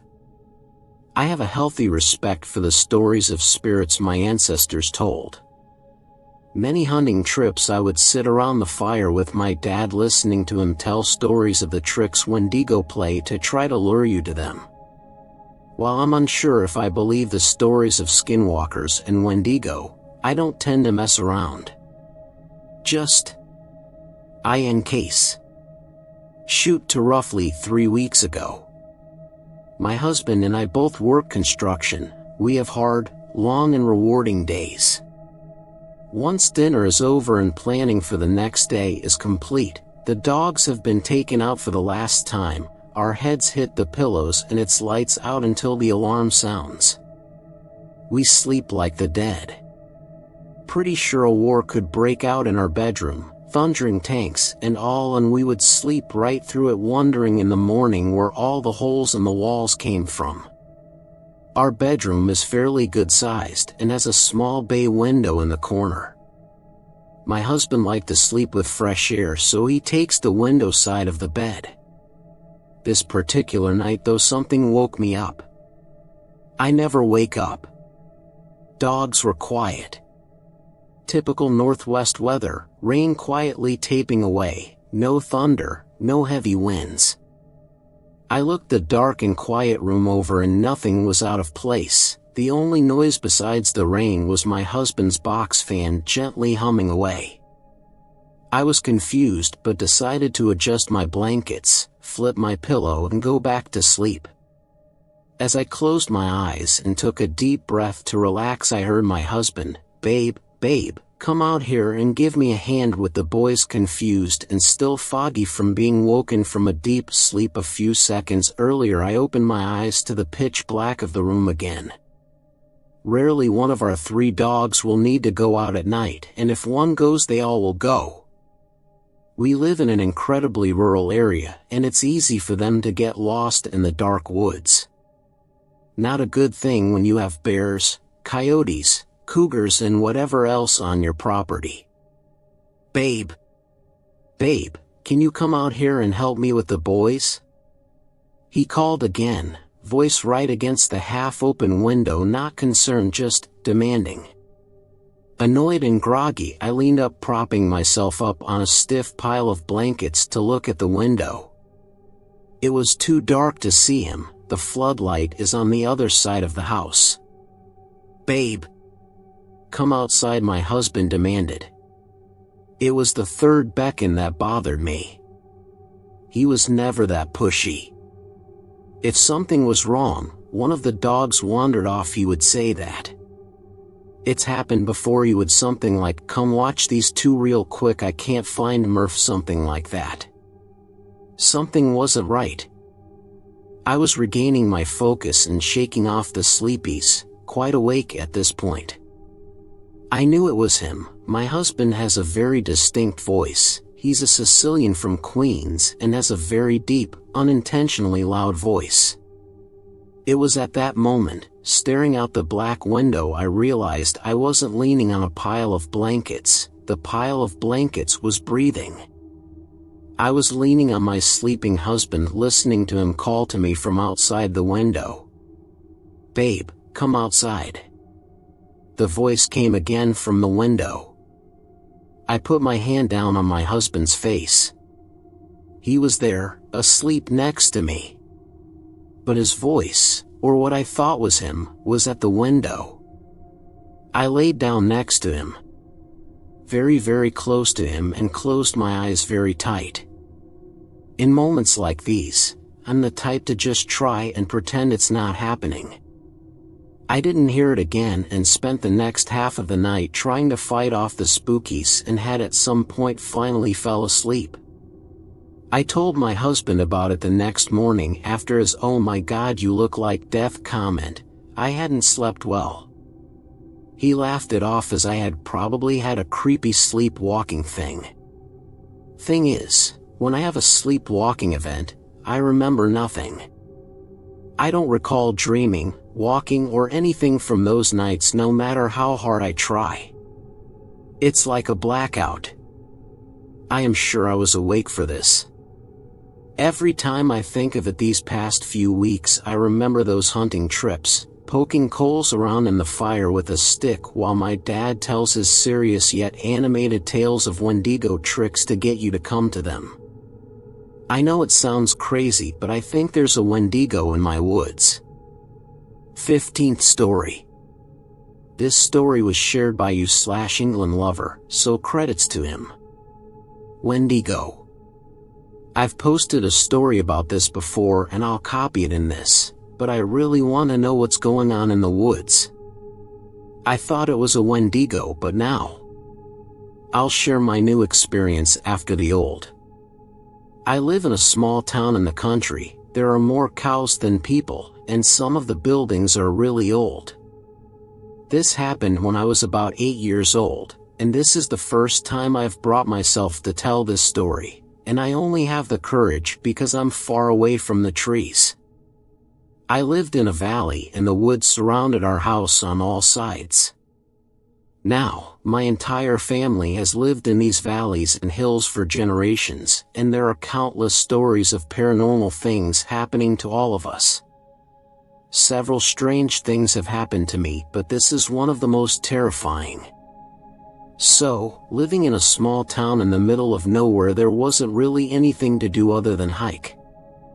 I loved hiking and would repeatedly walk in the woods for hours. There was an old story that my great-grandmother told me of a creature that lived in the woods and would stalk anyone who entered. As a kid I thought, yeah right, it was probably just a trick of the trees or something. But this day I stayed out a little later than I intended to, and it started getting dark. Turning back, I began to walk towards my house when I heard a noise behind me. It wasn't uncommon to see a chipmunk or a bird, but when I turned around there was nothing there. Shrugging it off, I continued, but the sounds got louder and louder. You could hear the leaves rustle and the branches snap behind me. I began to get scared. You always hear those stories of kids being kidnapped because they're alone, so I began to run. Not the smartest, because I tripped over a branch and fell, skinning my knee pretty bad. Turning around quickly, I thought I was done for, but there was nothing behind me, just trees and leaves. It was dead quiet, even the wind wasn't rustling the leaves, and there wasn't a single bird singing. Feeling pretty silly, I got up, brushed myself off, and turned to walk the rest of the way home when I saw it. To this day I don't know what it was. It wasn't a bear, it wasn't a deer. I live in the country and I know what they look like. This thing was in the distance staring at me. It was covered in fur and had these piercing white eyes, and what looked like horns or antlers were protruding from its head. It knew I saw it because it smiled, and I swear all of its teeth were sharp fangs. I instantly wanted to scream and run, but when I looked into its eyes I was frozen. I couldn't even blink, let alone scream. I could only stand there dumbly as it got closer and closer. The closer it got, the more bony it looked. Its limbs were long and it looked starved. It stank like rotting flesh, and I felt like crying, but I couldn't. I honestly thought I was done for until it stopped. Its head tilted and it just looked at me, then turned and walked away. When it left I could move again, and when I thought I could walk without falling I ran home. I shut myself in my room and bawled my eyes out for hours. I didn't go back in the woods for years, and even now I'm wary of it. I don't know what it was or why it was there, but I got the message loud and clear: stay away. That happened well over 10 years ago and was really the only major experience I had in the woods. Until recently. Now growing up, I've seen more strange things in the woods than I can count. But most of them aren't anything to be concerned with, except recently something dark has been moving in the woods. It looks like a man sometimes, but will change shape. It ducks in between trees and hides just on the edge of where the woods are. I thought I was crazy, but my close friends have seen it too. This thing seems to give off an evil feeling. One of my friends were pushed down the hill and swears that she saw this dark entity out of the corner of her eye when it happened. Another of my friends swears they heard laughter coming from the trees. This thing gives me the creeps. I'm not sure if this shadow man is the same creature that I thought was a Wendigo or not, but it definitely isn't friendly. Thanks a lot for watching the video till the end. Subscribe to our channel Horror in Detail. Drop your opinions/suggestions in the comments section, and like the video as it helps with the YouTube algorithm.